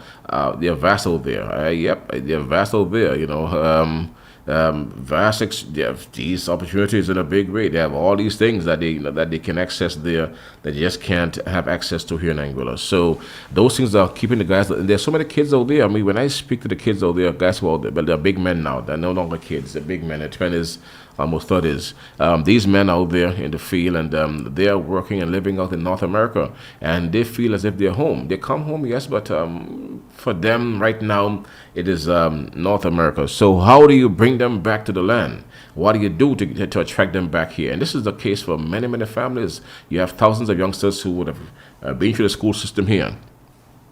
They would have received education from the system here, went out there to achieve their tertiary level education, and they find themselves really just staying in North America and in England. In the UK, you have thousands of Anguillans who are there living and working every day, They are not returning to the homeland. So how do you bring them back to our land? Guys who have the degrees, who have bachelors and masters, and guys who have doctorates. How do you bring them back to our land? Really, we are still fighting, still struggling to make it. There must be a plan. There must be some other big plan. We must be able to incentivize them to get them back in town. The doctors who are out there, trained doctors, those guys who are out there. The trained doctors who are out there, how do you bring them back to the land? Okay, okay, okay, okay. All right, so.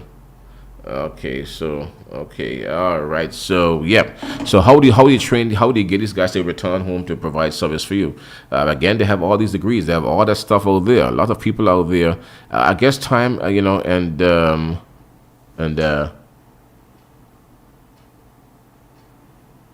okay, okay.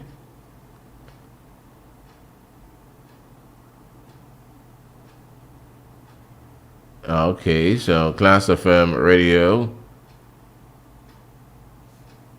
and yep,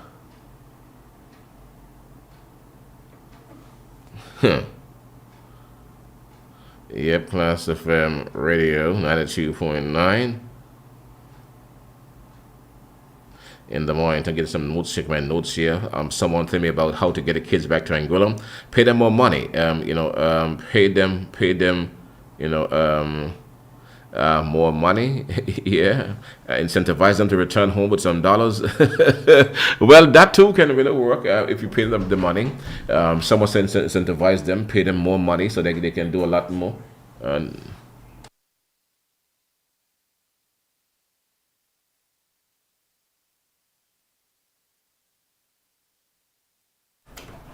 Someone said that we need to pay them some more money and get them home to work, and they'll be able to get that. That's true too. That's true as well. But some of the areas I've studied too requires them to be out of here, especially those who are in the medical field.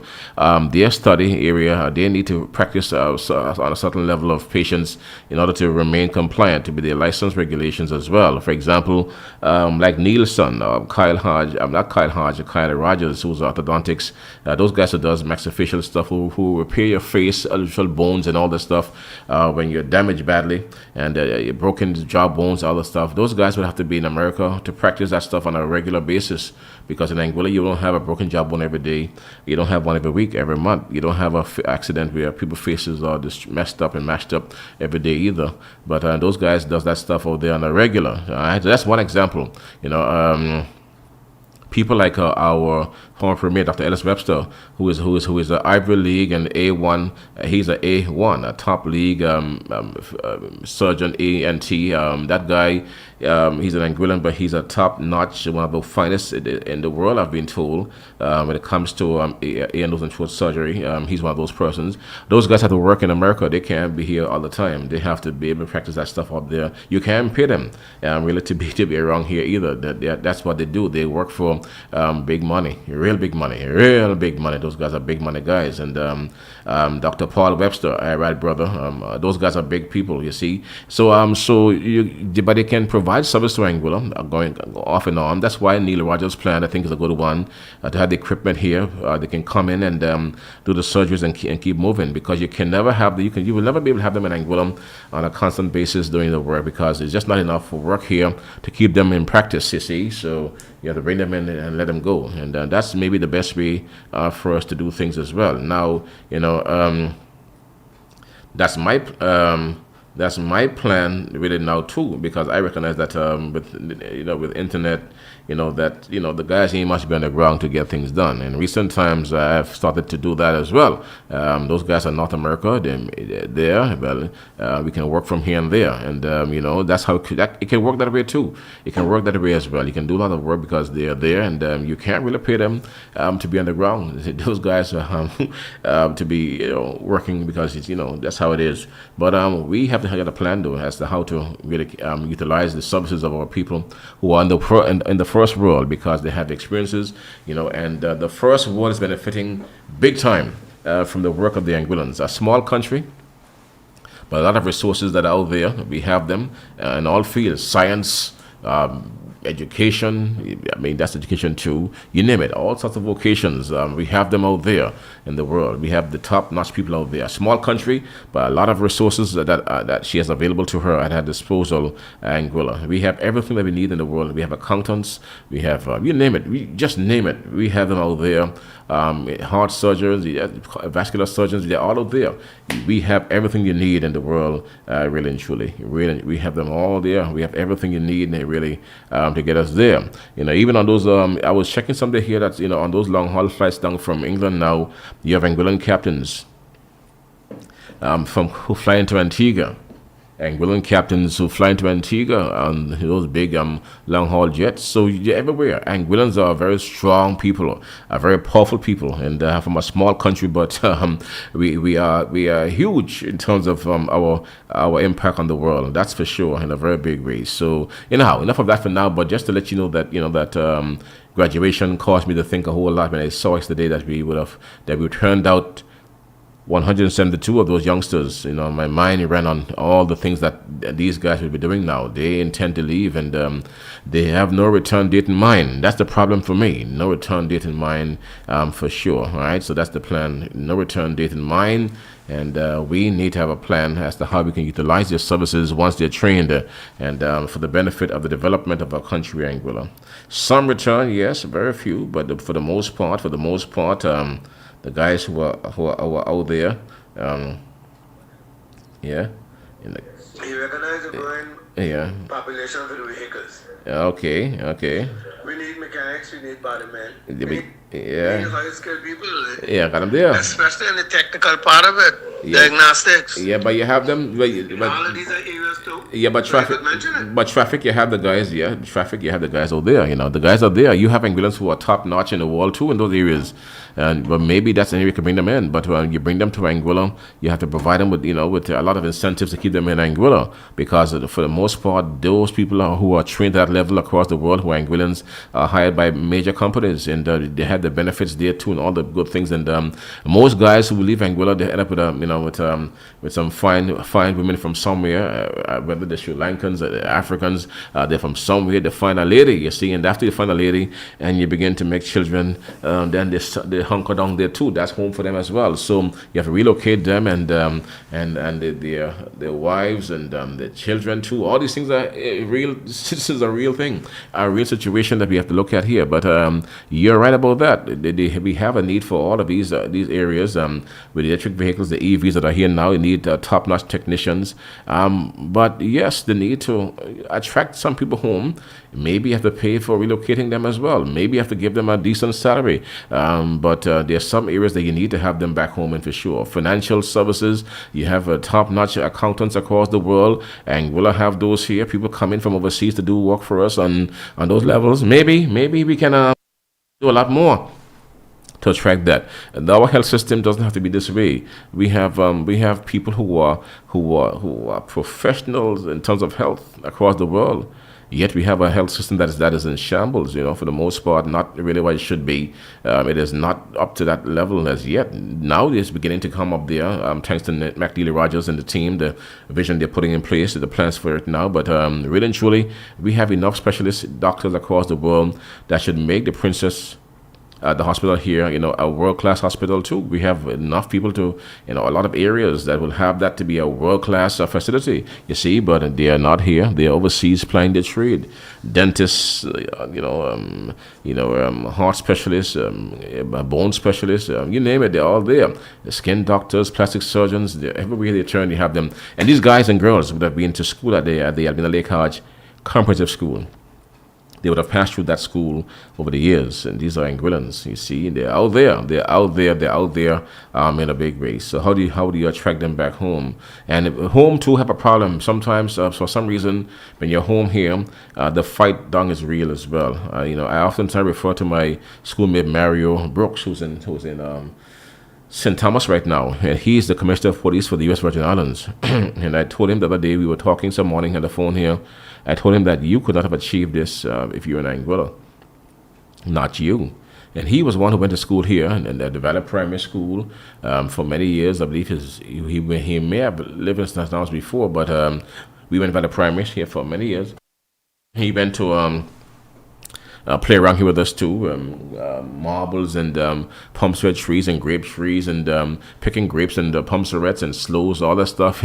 We all were around. He grew up around here together, and he went back to St. Thomas really and truly after completing the high school here. He was in 3AR, a class under the command of Stanley Reed, and we had many teachers, Lena Hosford and Bernard Watley and Teacher Charlie and a lot of us, Wendell Proctor. So he would have been, Mario would have been, all of us in those no classes. A lot of people, Dr. Brian too, Larry and Brian, Tata, Bucky, all of us, a lot of us was no classes, and lots of people, David Gums, you name it, Aldrin from Blowing Point, all those guys, same class, Violet Carty, Jacqueline Sargent, Lisa Webster, Felicia, a lot of people, a lady called Felicia out of Farrington, I'm not sure where she's from, but lots of us really were in those classes, going to school, and Preston Brooks, who just passed there, Eldon Ray, all of us, Lance Connor, these fellows we were around the same time. And, all these persons there would have been through the system here, and I told him that, really and truly, that, had he stayed around here in Anguilla, he could not have achieved what he achieved. He is the Commissioner of Police for the U.S. Virgin Islands, so he's the top cop for St. Thomas, for the St. Croix and the St. John's, and he's this guy, his bloodline is back in George Hill there, Kitty Brooks' grandson, George Hill, right here in George Hill, you see, and he's the top cop.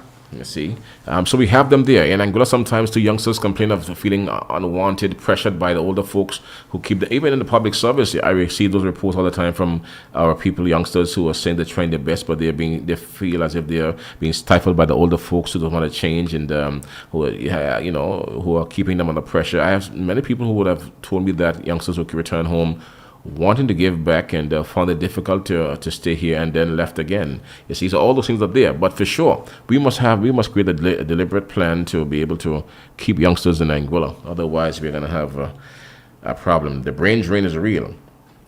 The brain drain is real. That is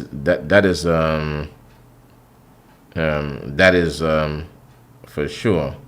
Yes, okay, and that is for sure.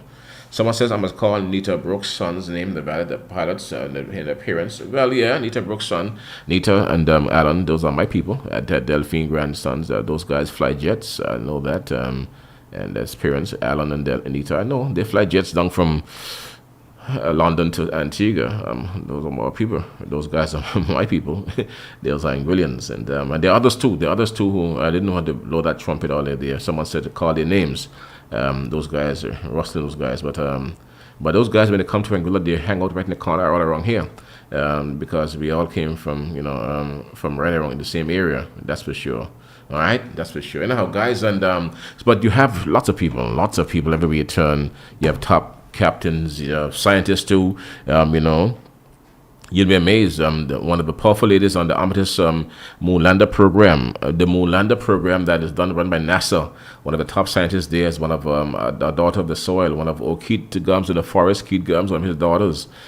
She's a scientist. She's one of the senior managers of that moon lander program, the Amatis program. You have so many other Anguillians who are into space technology, work at SpaceX. The Hodges in the West End, Long Bay, West End. Those Hodges are scientists too. They control spacecraft. They are in the firing room. These are all Anguillians, and you have so many other persons who are trained.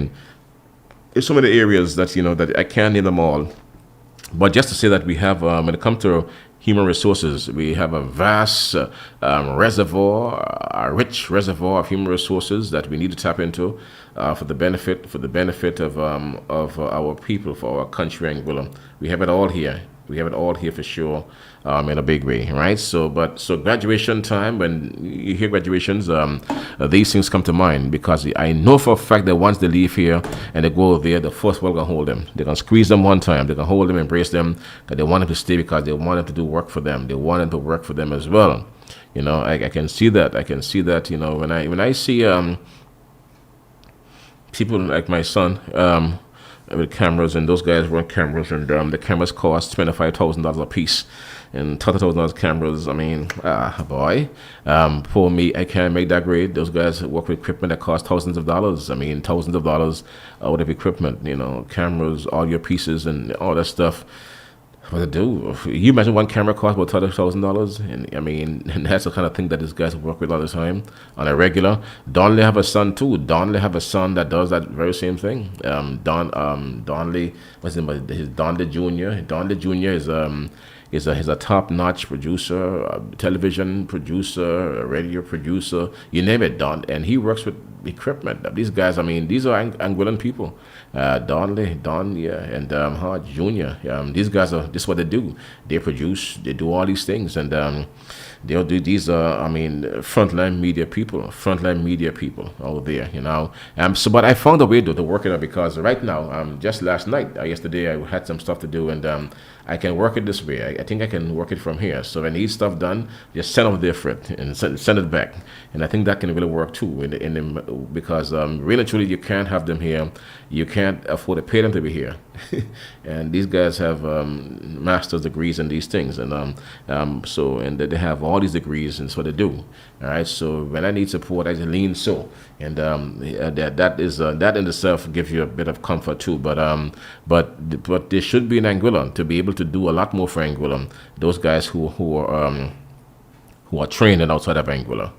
Okay, that's how it should be. Anyhow, so yesterday I was under pressure, and I leaned so yesterday, so I would have gotten some work done yesterday by him, my son, and so that is going to come up here in a while right now too, because it's important that that these guys, all these guys, I'm going to try to make sure that he understands that Anguilla is the homeland too while I'm here, and that you have to pay a lot of attention to Anguilla. America's sweet, yes, but you have to pay a lot of attention to the homeland Anguilla, because Anguilla is the foundation. Anguilla is a very unique country, really, and Anguilla requires her best brains still, really, to do what is right, to move her forward. That's important, all right? So I told him yesterday that I needed some support, and I just sent a file over, and he returned the file. So here's what, that's how it is. So I'm going to work it that way. Send the stuff set on the line, and because it can work that way too. So, and I'm sure that so many other persons can do the same thing as well. Tap into the guys who are out there, because the guys are trained. The guys are all trained up, whether it be technicians, whether it be electricians, whether it be, well, in that area it's difficult, but in my area, we can work across the line. So that is still a ease and a benefit, really, to us as a people here in so many ways, right? So folks, 25 minutes after the 10 o'clock hour, and I need to find a clip of Don Jr., Don this son, because he was doing a big shoot someday here, and I saw on Facebook he was somewhere doing something, Don this son. I need to find that for you. He was taking a shot of something, and he was working for hours. He was working for hours up in a funny area. It was a funny area, and I thought it was very interesting when I saw the shot and the angle he was in. And he said he was there for hours, really, just to get the best shot, really, from what they were doing. All right, and he's also a real Anguillan. He's someone who loves country Anguilla. In a big way too, Donley Hodge Jr. All right, so he's Donley's son, for sure. So I'm just trying to find that piece of Don Jr. Donley. Where's that piece for, folks? And need to find it. I want you to hear what he's thought about about the work he was doing as an Anguillan. I'll get it for you right now here. Okay, so I got this here. Okay, good. I got it right here for you, man. Here's what Donley is saying. This is Donley Jr. Okay. Okay, so the guy looks like Donley as well. He's looks like Donley too. Donley, and he's no stranger. He comes to Anguilla all the time, but he's one of those top producers as well. He's on a height here, real looking scaffold, it seems like, and I want to get it back for you right here now. Let me get back here now and bring it back to you right now here. Klass FM Radio 92.9. Here's where he is at right now. Here's where he's at. Here we go. All right. Donley Hodge. ever expect to be, but here I am. Because of this doggone camera, I'm up here at the top of this Ferris wheel on the National Mall, set up to shoot the National State Fair kickoff today. We're gonna have a flyover, some planes flying pretty much directly at me, and I'll be up here for the next about 5 or 6 hours because there's gonna be several flyovers, and I'll be up here till about 10 o'clock tonight to make sure we get the shot. So that's just Don Hodge Jr. He's in a position where he's getting a shot for an event, so he's spending hours there, and that's what the guys does. That's what the guys does all the time in America. So these guys are on cameras, their audio systems, they work this stuff, man. And these are the modern type of Anguillan media people that you have out there doing big work, and those guys does big work, and they travel in vans, and they drive for miles and to take shots and to cover events. They're on the road, and they have these big vans and cameras and microphones and crews. That's what they do. So the Anguillan guys who are out there, they hustle a bit. They hustle a whole lot, really. And but they love it that way. They love it out there. Now, the guys got to go now for sure. 28 down after 10. So got to leave it now. So this here was done in America. So I would have asked Kieran, my son, to get this done here for me. So when the pressure gets great, I lean on him in America, and he sent this back to me yesterday morning early after 5 thereabouts. So here's that bit of work he would have done. So I found this can work for me. So I'm going to work this angle some more here on Klass FM. It can ease the pressure because he can do what I can do and more. So why not try to use that as leverage to ease the pressure here and to advance here some more as well. So if I can't bring him back home to live and to work here, well, I might as well find a way to use the services, his services from over there. And this is just one of the things that that he does behind here on a regular basis. All right. Notice is hereby given that upon instructions from the chargee, National Commercial Bank of Anguilla Limited, Orient Credit Management Auctioneers shall offer for sale by public auction the following properties in Anguilla, and more particularly described below. Southeast 79013B, parcels 160 to 257, sold together. Area, parcels 160 to 256, approximately 35.48 acres. Parcel 257, approximately 181.87 acres. These parcels are located on the south coast of Anguilla, east of Forest Bay and Tanglewood, south of Farrington, west of Long Pond, and near Antidal Bay. The properties enjoy expansive views of St. Martin, the Caribbean Sea, and surrounding island landscapes. This location is east of the Clayton J. Lloyd International Airport. Parcels 160 to 256 form a contiguous tract of undeveloped land with varying sizes, shapes, slopes, and orientations. The parcels of land are grouped together in blocks which have been used as zones, where Block A is the coastal parcel, Block B, the elevated bushlands and seaward views, and Block C, the elevated lands with inward views at eye level. The land rises from near sea level to approximately 70 feet above sea level before descending again. Utilities are located approximately 500 feet from the nearest parcel. Parcel 257 is a larger tract forming part of the subdivision and provides registered rights-of-ways serving parcels 160 to 256. Utilities are available along the western boundary underground and at the northern and eastern boundaries overhead. This location is also east of the Clayton J. Lloyd International Airport, with part of the parcel located in the flight path for takeoff and landing. Parcel 257 is encumbered with various rights-of-way that provide access to parcels 160 to 256. Towards the southwest section of the property, there's a structure which is currently being used as a restaurant. The building has a footprint of about 6,000 square feet and is constructed mostly of masonry blocks and reinforced concrete. The amount of land occupied is approximately 3 acres. Important notes. The auctioneer has been advised that applications for planning permission for residential development were previously submitted in respect to the parcels. However, no evidence of a grant of planning permission has been produced, and there is no clear indication of a direct linkage of rights of way to a public road.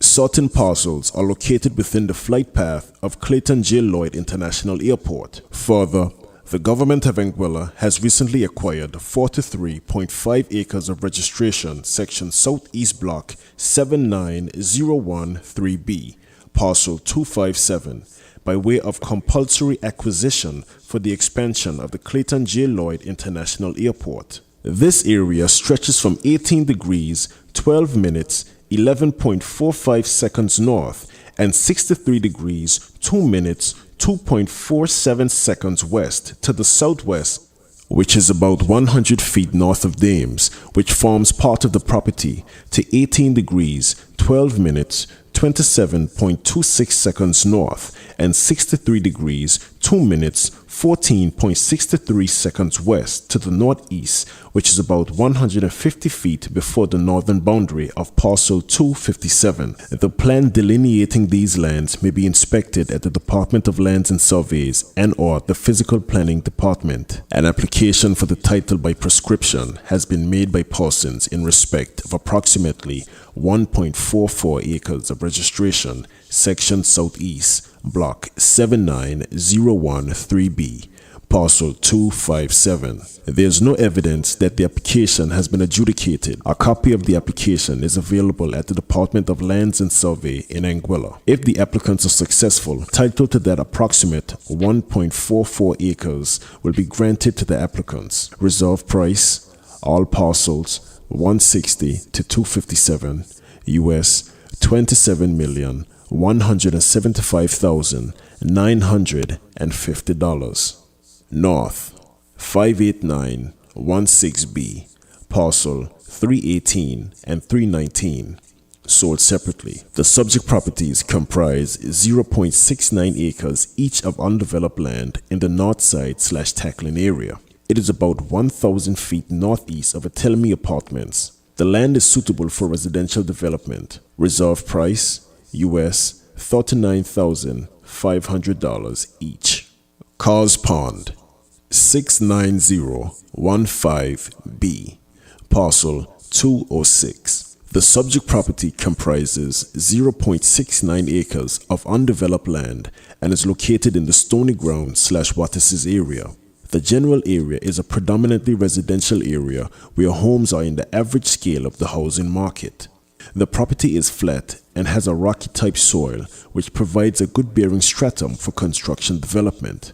Access is via a 3/4 mile of Mall Road which connects to the Waterses Road. Reserve price, US $42,000. East Central 89216B, parcel 199. The subject property comprises 1 acre of land located in Canifest near the north of West Indies concrete plant. The parcel affords limited/restricted views of the surrounding lands and properties. It measures approximately 88 feet and 107 feet along the parallel north and south boundaries.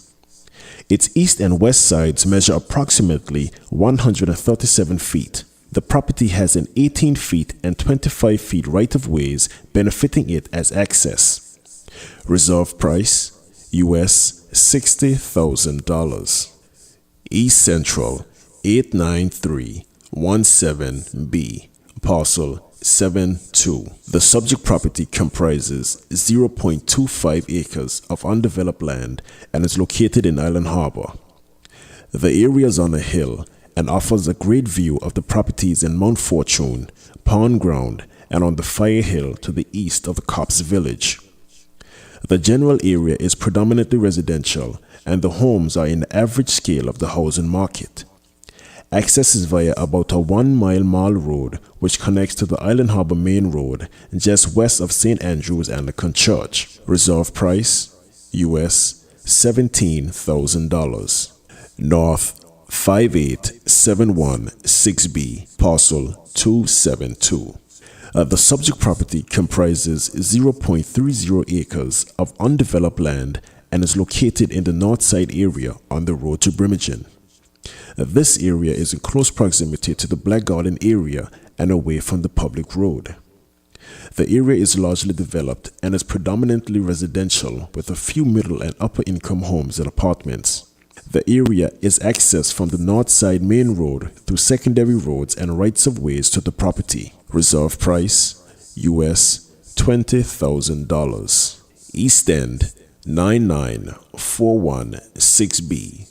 Parcel 128. The subject property comprises 0.60 acres of undeveloped land and is in the pond side area of East End Village to the east of the pond and north of the Morris Vanterpool Primary School. The property is located in a swampy area. The locality is a moderately developed residential area where the houses are in the average scale of the housing market. The parcel is trapezoidal in shape and is adjacent to the East End Main Road. Reserve price US $18,000. East Central 89016B.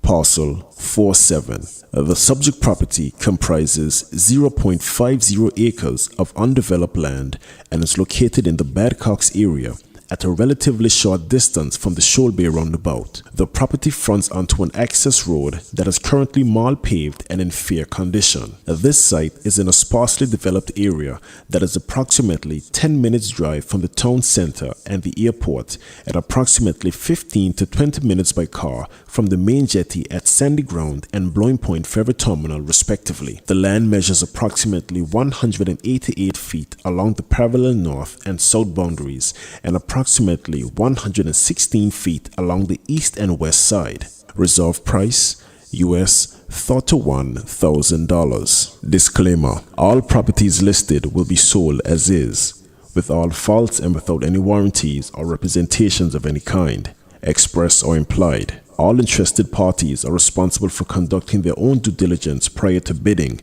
and are strongly advised to seek independent, legal, planning, and professional advice regarding our laws, restrictions, covenants, easements, and other matters affecting the properties. Auction date and time: Friday, 10th July 2026 at 12:30 p.m. Venue: Sage's House, The Law Building, The Valley, Anguilla. Persons intending to participate in the auction must produce to the auctioneer satisfactory proof of their ability to pay a 10% deposit of the purchase price immediately upon a successful bid. Please note that written bids may be accepted if received no later than 11:30 a.m. on the day of the auction. For particulars of sale and terms, contact Orient Credit Management Auctioneers, P.O. Box 14, Sage's House. Telephone number 264-497-5604. Extension 102. Mobile 264-582-5590. Email auctioneer@orientcreditmanagement.com. Website www.orientcreditmanagement.com.